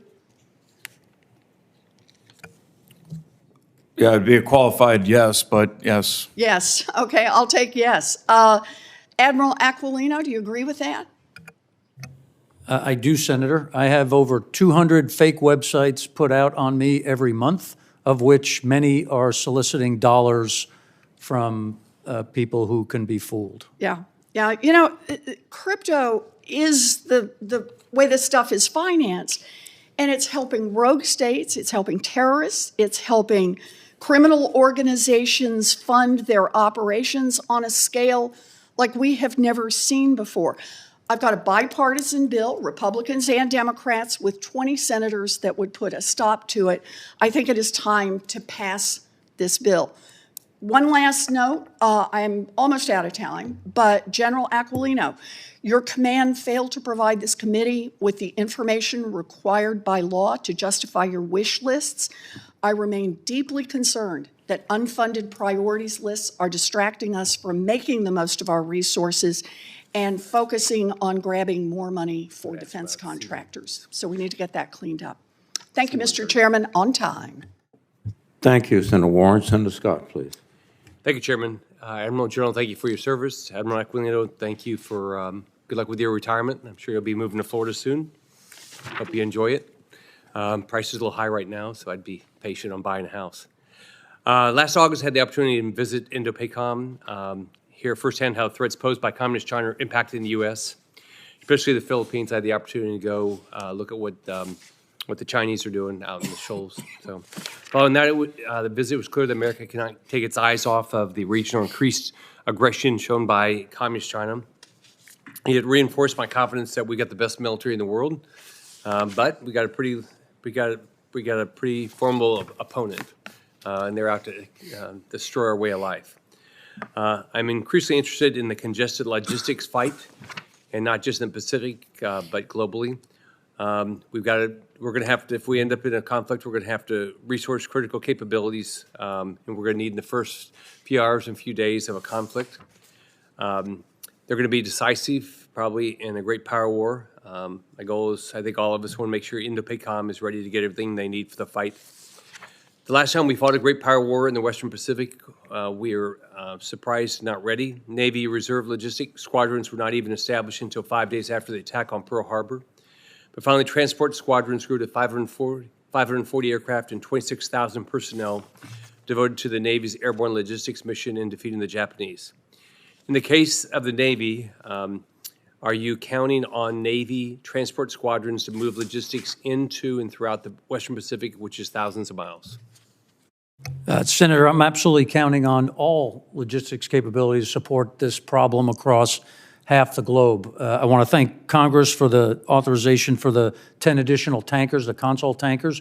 We intend to use those as well. So maritime sea lift, the MSC forces that the Navy provides are critically important.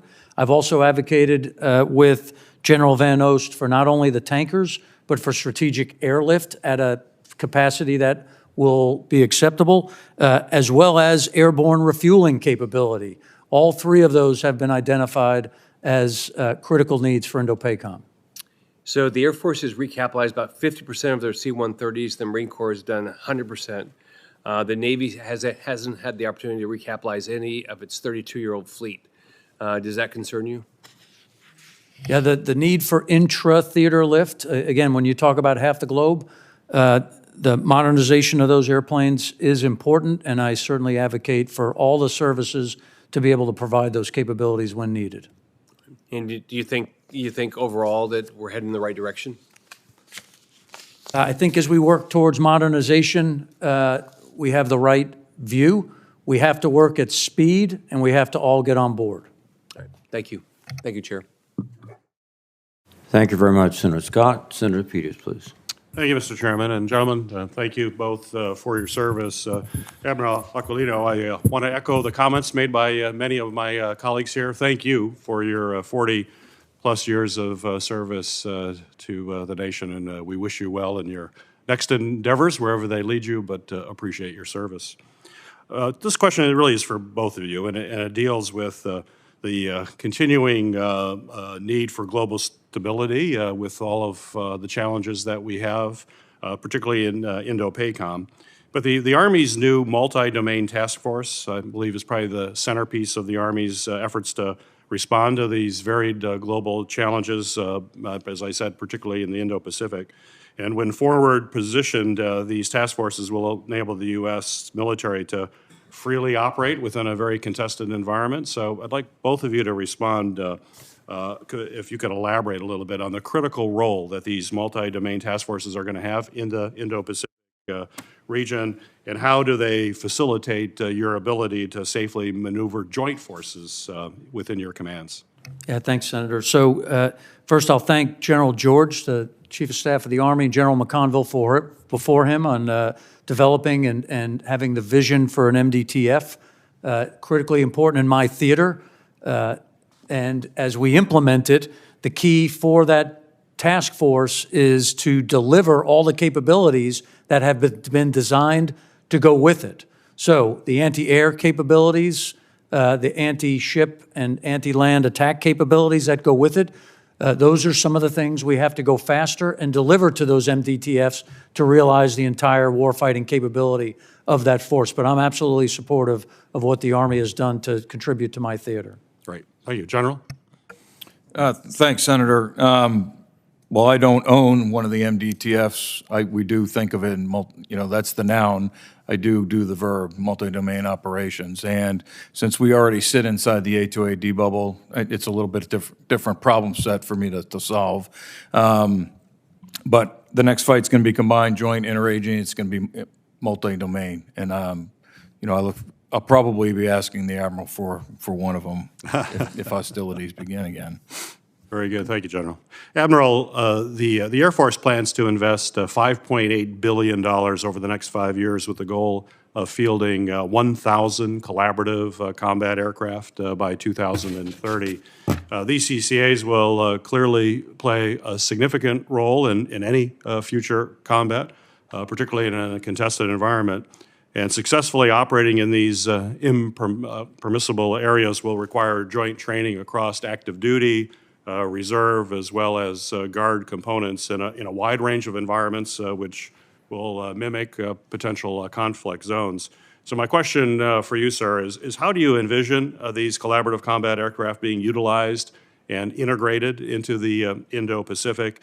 And then specifically drilling down a little bit, how could active duty, reserve, and guard components best prepare for this CCA integration and training, given the near-term threat that we have in your command now?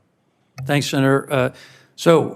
When I think about CCAs, that's one aspect of the all-domain, unmanned, collaborative, cooperative, and ultimately integrated all-domain capabilities to be able to prevent conflict in my theater. So along with the CCAs, right, there's unmanned undersea, on the sea, those are above the sea. And that is absolutely aligned with the approach that we believe will be valuable to both deter and then fight and win if need be. So I'm certainly supportive of the CCA piece. Again, on a common theme, faster, faster, faster. I'm not sure 2030 is soon enough. So we have to do that. As it applies to the training, I'm confident that the Air Force will design an approach such that all forces, active, reserve, guard, can be trained and ready to employ. From my seat, I don't separate those. We have a total force concept, and in my perfect world, it doesn't matter if it's an active duty reservist or a guardsman. When they show up, they're ready to fight, and they're ready to execute their mission set. So that's what I rely on the Air Force to deliver. Thank you, Admiral. Thank you, Mr. Chairman. Thank you, Senator Peters. Senator Budd, please. Thank you, Chairman. Admiral, again, General, good to see you both. Though it's an Air Force asset, do you consider the F-15E, a Strike Eagle, to be a capable aircraft? And is there a use case for F-15s in the Indo-Pacific operating in concert with Gen 5 fighters? Absolutely, Senator. So in its fiscal year 25 budget, Air Force plans to divest 26 F-15 Strike Eagles and at the same time buying less than expected F-35, F-15EXs and other fighters. So are you concerned by the increasing fighter gap or the fighter capacity gap with China? I'm absolutely concerned. Different topic, Admiral. The 2023 NDAA required the DoD to establish a standing joint force headquarters at Indo-PACOM. And that requirement included a deadline for the JTF to be stood up by October of 2024. Could you give us a status on the efforts to establish that JTF and any obstacles you might be facing and any assistance that we could provide? At this point, Senator, I think we're on path. My view of the command and control in the theater has evolved over 3 years, and we can talk about some of that in a classified level. What I can tell you is I advocated and stood up JTF Micronesia as a way to, number one, align our capabilities on Guam. Number two, that was in the near term. In the midterm, it was designed to be a forward station warfighting JTF headquarters. And what I've learned is that I don't think that happens soon enough. So I've proposed and am briefing out throughout my leadership an approach to put in place a permanent joint task force headquarter construct. And at this point, I haven't identified any needs, but I'll always inform Congress as it applies and goes forward. And you will see that in any follow-on report requirements that you direct me to deliver. Thank you for that. Now, my colleagues have already asked about funding for munitions. And I believe that you've requested $3.3 billion for military construction in the Indo-Pacific area of responsibility. So what kind of projects will this request money go towards, and where will it be located? Senator, we'll give you all the details, but right now we're looking at 212 projects across the entire theater in almost every nation. Those fundings are required, and they support our partners and allies' ability to build out their infrastructure such that we can operate with them in places that are needed.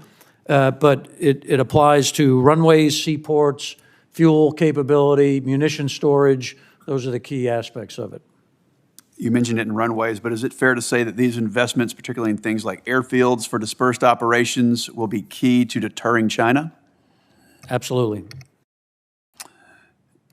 So why weren't these items included as part of the Air Force, Army, and Navy's respective budget requests? Yes, Senator, that's a better question for the service components.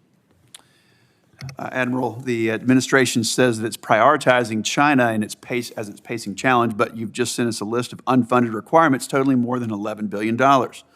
It's nearly 3 times more unfunded requirements than you had last year. It seems like something doesn't add up.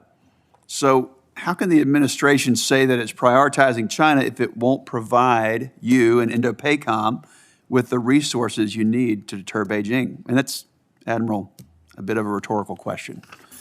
So the Biden administration, they just sent over an $895 billion defense budget request. Your unfunded requirements is just an $11 billion total. And just 1% of that, that's 1% nearly of the total amount requested by the Biden administration.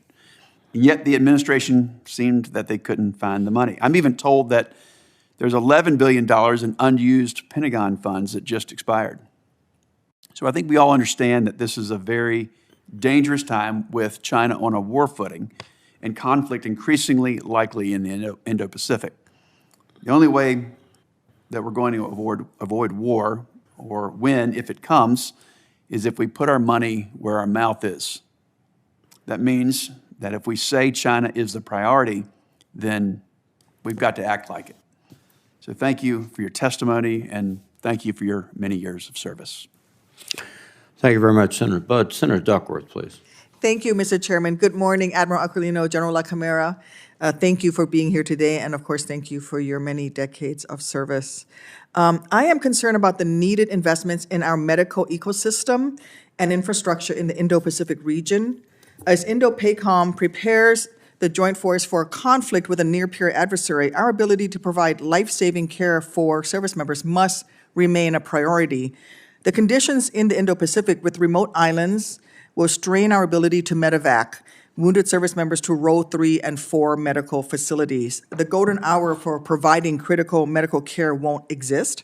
And to improve the outcomes for service members who will likely receive critical medical care near the front lines, we must pre-position life-saving supplies like blood and Class 8 medical supplies as far forward as possible. Admiral Aquino, how is Indo-PACOM working across the joint force to ensure critical medical supplies such as blood and Class 8 medical supplies are pre-positioned across the region? Thanks, Senator. We've incorporated this aspect of the medical care of our forces in our last set of exercises. We rehearsed some of it. We've moved some medical capability forward as a part of exercises. Again, we take it very seriously. We need to make sure that we can do it and execute at the time of need, which is why we practice and rehearse. Additionally, we do have allies and partners in the vicinity, and we have to make sure that the medical care that's available there, A, we have access to it at the scope and scale needed, and we coordinate with our allies and partners to do that. So that's how we're taking it on. Thank you. You actually addressed my next question somewhat. And in fact, we have allies and partners like the ROK, like Japan, like Singapore, that have medical facilities that meet JCAHO standards, which is the Joint Accreditation Agency for the United States hospital system. Admiral, allies and partners, as you said, will be critical given the amount of blood that would be needed during a potential conflict. How are you coordinating? How is Indo-PACOM coordinating with other interagency partners to gain access to blood supplies in foreign countries across the region? Yeah, I think those discussions are ongoing from my doctor across the region and our allies and partners. As a part, we highlight it as a part of those exercises and assets.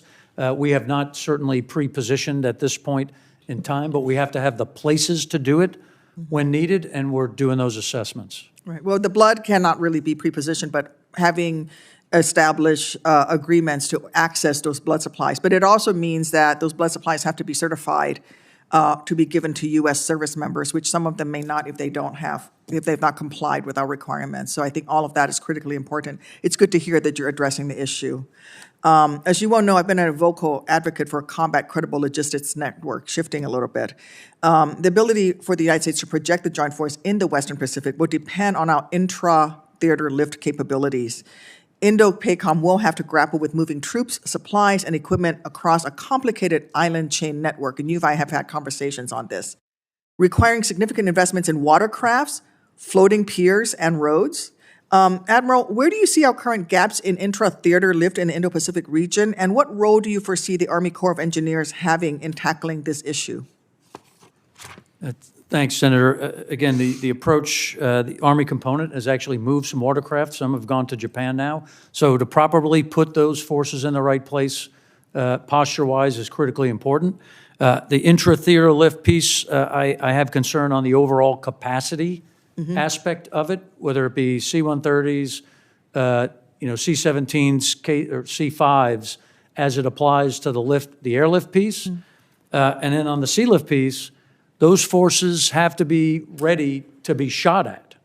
Yep. Right? So the contested aspect of it, they have to be able to operate in ways where they can't be targeted, and we have to train and rehearse those aspects. So those are the things that concern me.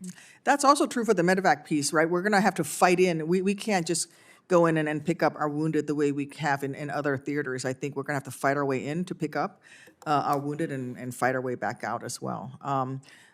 One final question. In peacetime, leveraging our civil works program in the Army Corps of Engineers and the Coast Guard are important for building cooperation. What new areas can we collaborate with our allies and partners using examples like the successful Sister Rivers Exchange Program as a model? For example, the Mekong River and the Mississippi River initiatives are a good example.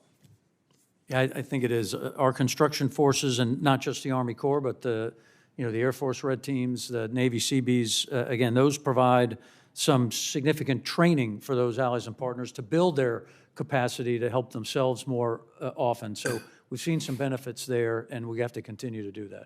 Thank you, Admiral. I yield back, Chairman. Thank you very much, Senator Duckworth. Senator Tuberville, please. Thank you, Mr. Chairman. Good morning, both of you. Admiral, thanks for your service. You came here about the same time I did 3 years ago. Time flies when you're having fun, right? It goes by quick. This is for both of you. After President Trump's summit with Kim Jong-un, we announced that we were suspending large exercises like Foal Eagle. Given North Korea's escalation, is it time to go back to that, or are we going to continue to do the small ones? General? Yeah, thanks, Senator. I would say we are doing large exercises. Just finished Freedom Shield, added live, virtual, and constructive training to it, and then given the training, we talked about the strategic assets that visit the peninsula. Those are all training events for me, and incorporating and making sure that we know how to properly employ them if we need to. Admiral? Yeah, Senator, as applies to the DPRK, again, we support General LaCamera to ensure that he's got all the assets needed to do a full-scale, full-blown exercise set. Across the rest of the theater, we've increased the scope and scale of all of our exercises with our allies and partners. For example, Keen Edge was a bilateral U.S.-Japan exercise in the past. We just executed that full-blown event as a trilateral event with the Australians. And we've done that across all of the critical exercise. Belligerent with the Philippines, Cobra Gold with Thailand, Talisman Sabre with Australia. So scope and scale has increased everywhere. Thank you, Admiral. On your way out the door, we need a tanker in an Indo-Pacific, KC-46. I always ask about this. You confident in the 46, the availability and the durability? Yeah, Senator, I'm confident it's the right tanker to fill our holes, but I am concerned about the magnitude and our ability to deliver enough tankers in this theater in time of crisis. Yeah, thank you. I think we all agree on that. China conducts these, Admiral, these circlings around Taiwan quite often. Is there going to be a giveaway to one of these days when one of them is not an exercise, it's an actual attack? I mean, will we be able to distinguish that, and how will we be able to do that? Well, Senator, we watch the behavior and actions of the PRC each and every day. We do have some concerns on what it would look like and how it would look like, but again, we watch it every day. I'd like to, if you want a different conversation, we'd have to do it in a classified level. All right. Well, are you concerned about nickel for our submarines? I know that in our state we make submarines, and it's very hard to find, and it's going to be a problem as we go along. Are you familiar with that? So critical minerals across the United States is an issue that I am watching. It is not in my job jar. What is required for me is for that warfighting capability to be ready, available, sustainable, and be able to execute when needed. If there's critical minerals or supply chain issues, that certainly concerns me. Thank you. And I know this is not either one of your purviews. You might not want to answer this. I'd just like to ask you, both of you, because you have a huge job in our military. And we're looking to pass more supplemental money, and obviously for Ukraine, for Taiwan, for Israel. Admiral, can Ukraine beat Russia? Yes, Senator, absolutely. I think they're demonstrating that in each and every day. What's the win look like at the end of the day? I think that the Ukrainian territory is restored. Including Crimea? Again, I'll leave that to General Cavoli and to the policy side, but you know, a place where the Ukrainians can operate in their sovereign territory with the freedoms and values that they want to project, that's what right looks like. General? Yes, I think they can win. I'll leave it at that. Okay. Thank you. Thank you, Mr. Chairman. Thank you, Senator Tocqueville. Senator Kelly, please. Thank you, Mr. Chairman. Admiral, earlier today downstairs, we talked a little bit about militarization in the South China Sea. They now have the world's, the Chinese have the world's largest Coast Guard. They use it as part of a strategy to assert dominance. You talked about how they're now claiming it as territorial waters. They use coercion and intimidation tactics to bully countries, including the Philippines, and a country we have a mutual defense treaty with. And the Chinese are regularly intimidating Philippine vessels at the Second Thomas Shoal and continue dangerous and escalatory actions that threaten peaceful shipping in one of the world's busiest waterways. Late last year, China was upset when the USS Gabrielle Giffords, named after my wife, continued routine operations in the area after conducting joint patrols with the Philippine Navy, lawful patrols. As you finish your time as the Indo-PACOM commander and prepare to hand the reins to Admiral Paparo, can you talk about what you've learned about China's actions in the South China Sea and what would happen? We discussed this a little bit downstairs, some concerns about if there was actually, some engagement like escalatory between China and the Philippines, and if maybe somebody had gotten hurt. Yes, Senator. So again, we continue to articulate that Article 5 of the Mutual Defense Treaty applies if as our allies, the Philippines, were to be attacked, and then that would change a bit of the scope of what's happening there at Second Thomas Shoal. So I articulate that the bullying behavior is broad and it's across the region, from India to the Malaysia to Vietnam, all across the region. And I think that it would be beneficial for China to be able to interweave into the international order that all countries have defined. I believe there's a peaceful way out of this. There's a place for China in this world. They're just going to have to understand that the nations of the globe require a set of international standards and behaviors that are acceptable, and what they're executing now is not. And how do you feel our relationship is with the Philippine government with regards to Second Thomas Shoal and anything we could work on there? I'm going to be in the region next week, and that's something, if there was something that you specifically would raise with the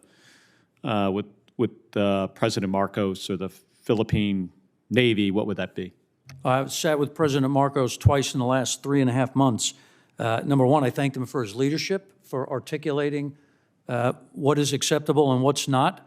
I'm incredibly impressed by Minister of Defense Todoro's leadership as well as my counterpart, General Brawner. So they are fighting for their sovereignty. They're fighting for the international rules-based order, and we continue to support them both in legal domains, in the information space, and in the military space as we execute joint patrols and other cooperation activities in the form of maritime domain awareness. So again, my message to the Philippines is always, you're our ally, we're with you, and we're here to help maintain the peace as well as their sovereignty. And just for my own, personal information, what's going on around Scarborough Shoals? I used to spend a lot of time down there when I was in Westpac. Is there similar Chinese activity in that area? There's absolutely similar coercive and actions being taken to prevent Philippines from being able to fish there and operate in that vicinity. All right. Thank you, Admiral. Thank you, Mr. Chairman. Thank you, Senator Kelly. Senator Schmidt, please. Thank you, Mr. Chairman. And both of you, thank you for your service. I mean it sincerely. I think the candor by which you answer these questions and your availability, your accessibility to the members of this committee, and I know others, is very much appreciated. And for me, as a newer member and certainly focusing a lot of my time on this committee on the Indo-Pacific issues, your expertise, your service is, the people from Missouri appreciate it too. So just wanted to say that. Following up, I feel like Senator Kelly stole the question that I wanted to We've recently written a letter actually to Secretary Austin about this ongoing harassment that happens with the fishing in the South China Sea and particularly the Filipino vessels. And it just feels like this thing is there's a trajectory to all this. Currently, these are not technically PRC Navy vessels, Coast Guard. I mean, they're all sort of one and the same in many ways, right? But where do you see? I mean, if you were to predict where this is going and what we need to do to deter this, and it's sort of a follow up to the previous question is, in a concrete way, what are a couple of things that we could do tomorrow to help discourage this? Because it does feel like we're headed down a road here, and we've got obviously a mutual defense agreement with the Philippines, that this thing could escalate quicker than people probably realize. Yeah, thanks, Senator. So militarily, again, we execute joint patrols. We operate with our Philippine partners in the vicinity in order to ensure that we can demonstrate resolve. But I've also advocated for a broad set of the global nations to identify and speak out against this belligerent bad behavior that's not in accordance with the international community's interpretation of UNCLOS, and to validate the 2016 tribunal against China's illegal claim that that is Chinese sovereign territory. It is not. So articulating that, and not just from the Philippines, not just from the Philippines and the United States. I'm talking about the EU nations. I'm talking about the UK. I'm talking about the Middle Eastern nations. And I'm talking about the Pacific nations, right? This is one step today. This is not an Indo-Pacific problem. This is going to be a global problem. Right, and they're also, the CCP is now making additional claims in Vietnam, right? And they're sort of marking additional territory. Who else do you see you clearly by China showing their fangs here, there are some folks who maybe didn't want to pick a team are certainly coming our way, which, who else? We got the Philippines, Vietnam. Who are some other, and Australia, of course, in the South China Sea there. Who else do you think is sort of seen this aggression for what it is? Yeah, Senator, first, a comment on your first point. Number one, the United States doesn't ask any nations to choose. We support the rights of all nations to have sovereign territory as defined by law. We support their freedoms, their voice in the international community, where everyone gets an equal voice to be able to articulate their needs and security needs. So that's what we stand for. Again, we're not asking them to pick sides. Yeah, you're not. I know you're not. That said, all of the, right? I've asked for this discussion globally. and I've worked with General Cavoli to help identify this, and we're seeing it from UK and the EU nations. More of them are going to deploy to the Pacific. The ASEAN nations are critically important. The centrality of ASEAN is important to the region. And it's not that they're not seeing it. It's a concern about speaking out and being at risk for follow-on PRC economic coercion and other behaviors that will negatively impact their nation. So the concern is not do they see it, it's will they be able to talk Well, about it's certainly my hope that whether it's a Belt and Road Initiative or BRICS, that other countries are seeing this and the levers that China has then once they've got their hooks into you, they're real. General, I want to ask you, I know that traditionally there's been, you know, sort of the Korean Peninsula was its own sort of thing. The South China thing was its own sort of thing. I think that we've realized that this is all obviously very interconnected. How do you see this moving forward? Because clearly, what we do, our friends and our allies, and the support that we have in the Korean Peninsula and those strategic alliances that we do have matter, I think, for deterrence with China. How do you see that as a development? And I think you've been a great leader on this point. Thanks, Senator. I think that what starts locally goes regional and globally pretty quickly. And we're seeing it, you know, there were impacts with COVID, there were impacts with Ukraine, you know, globally that we feel on the peninsula. And, you know, our focus is on protecting the Korean people. As the United Nations commander, it's to maintain the armistice, but it's to react.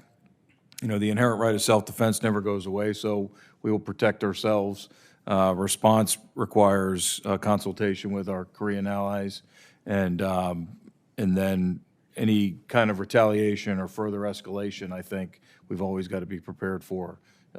If somebody tries to take advantage of an incident or crisis someplace else in the Indo-Pacific. Thank you both again. Thank you, Mr. Chairman. Thank you, Senator. Senator Rosen, please. Well, thank you, Chairman Reed, for holding this hearing. I'd like to thank you, Admiral Aquilino, for your service, and of course, wish you so well in your forthcoming retirement. And you and your family will maybe get to travel for fun now that you're going to retire, and that'll be a little bit different. And of course, General, we thank you for being here today and for your service as well. I want to talk a little bit about autonomous capabilities because during one of my visits to Central Command, I visited Task Force 59, and I was deeply impressed and just amazing things they're doing. Their ability to utilize autonomous capabilities to quickly apply lessons learned. It's not only innovative, it's also really effective. So, Admiral Aquilino, can you elaborate how Indo-Pacific Command is integrating these autonomous capabilities and leveraging that commercial off-the-shelf technology to enhance our strategic posture? And how do these initiatives like Task Force 59 really help us in managing costs and compete with China? Thanks, Senator. So we've been experimenting and rehearsing and practicing with unmanned capabilities in the Pacific Fleet and in Indo-PACOM now for going on 6 years. We didn't generate a separate task force to do it. It's run out of the Pacific Fleet headquarters. So those efforts are critical to our approach for both deterrence and then for our ability to fight and win. As a matter of fact, Admiral Paparo, as the Pacific Fleet commander, as we sit here, is executing an integrated battle problem that's got about 20 different unmanned capabilities being integrated into our exercise. So pulling those together, being able to deliver them, being able to command and control them through the required autonomous and command and control links that we need, that's where the focus is. So not just what does that thing do, it's how do you take 1,000 of them and be able to employ them in a way that's effective. That's fantastic. Thank you. I'm going to keep with you, Admiral, and talk about assisting our partners because it's been widely reported that during Taiwan's recent democratic election, they experienced a wide range of cyber attacks throughout their networks. It's why I led the Taiwan Cybersecurity Resiliency Act, and this legislation is included. It was included in last year's NDAA, and it helps Taiwan prepare to counter exactly this kind of attack that they faced. And so it's, again, just another step in assisting our partners and allies to defend against their potential vulnerabilities. So do you think, Taiwan's supply chain, we've seen so many supply chain issues in the last few years for various reasons. Do you believe Taiwan's supply chain is another potential area that could be targeted by bad actors? And how would taking actions to firm up Taiwan's defense supply chains, including through enhancing our cooperation between our defense industrial bases, maybe help deter China from future aggressive actions? Yes, Senator, I wouldn't limit the issue. It doesn't just apply in one place. It applies all across the region against all our allies, partners, and friends. The ability to protect both our civilian critical infrastructure as well as our military critical infrastructure is important. Our security challengers intend and are rehearsing and practicing and attempting to go after all of it. So my partnership with the commander of U.S. Cybercom, General Hawk, has been to my headquarters. He understands our priorities. He's got forces cooperating with our allies and partners and friends to be able to tighten up their networks such that they can't be intruded against or used against us. Thank you. I'm going to continue on this chain a little bit, but going over to you, General. I want to talk about defending ourselves against unpredictable adversaries, because the September 11th Commission report famously identified, and I'm going to quote, a failure of imagination as a critical shortfall of our defense at that time. And I think our ability to create and innovate, we think about Task Force 59, using things commercially available, what we develop, what we invest in. And so North Korea has really proven to be resourceful and unpredictable adversary. So how are U.S. forces, how is U.S. Forces Korea, actively working to foster a culture of creativity, of imagination, innovation, critical thinking, and anticipation of what North Korea might be doing in its strategic planning and defense operations, so we can better understand what we think the new and emerging threats are there? Thanks, Senator. I don't think DPRK is unpredictable. He's laid out his goals of what he's going to do, and we're not surprised by that. So he's on a trajectory to accomplish those. We just finished Freedom Shield, our exercise, and I can assure you that taking lessons learned from different places on the around the globe and throwing different curveballs at the staffs and the component commanders on how to think and act differently, as the Admiral has challenged us to do. I have quoted that we cannot have a lack of imagination. We can't think that the attack is going to come from one direction. We got to think about it in different directions. And so our big challenge is turnover and making sure that we are constantly going back and revisiting. And I've also challenged them, it's either adapt or perish. And so we've got to continue to focus on what the threat is going forward. Thank you. Mr. Chairman, I know my time's up, but I have a question for Admiral Aquino about his retirement. It's kind of a fun one. Can we give him the last word for that? Absolutely. Admiral Aquino, your commitment, service to our nation, deeply appreciated. We're so grateful for your sacrifice. So what's your advice for the next command as you leave? What insights do you have, and what would you tell us that we should be paying attention to? Senator, I think, first of all, I've been working with Admiral Papero now for 3 years here, and for the last 30. He understands the theater. I'd give him a one-word set of guidance, and that's deliver. I think that's a good word. Thank you. It's a great to end on. Thank you, Mr. Chairman. Thank you, Senator Rosen, and gentlemen, thank you for your testimony. I want to make one point before I conclude, And that is, several of my colleagues have criticized President Biden for sending up a budget of $886.35 billion, which by simple arithmetic increases the unfunded priority list.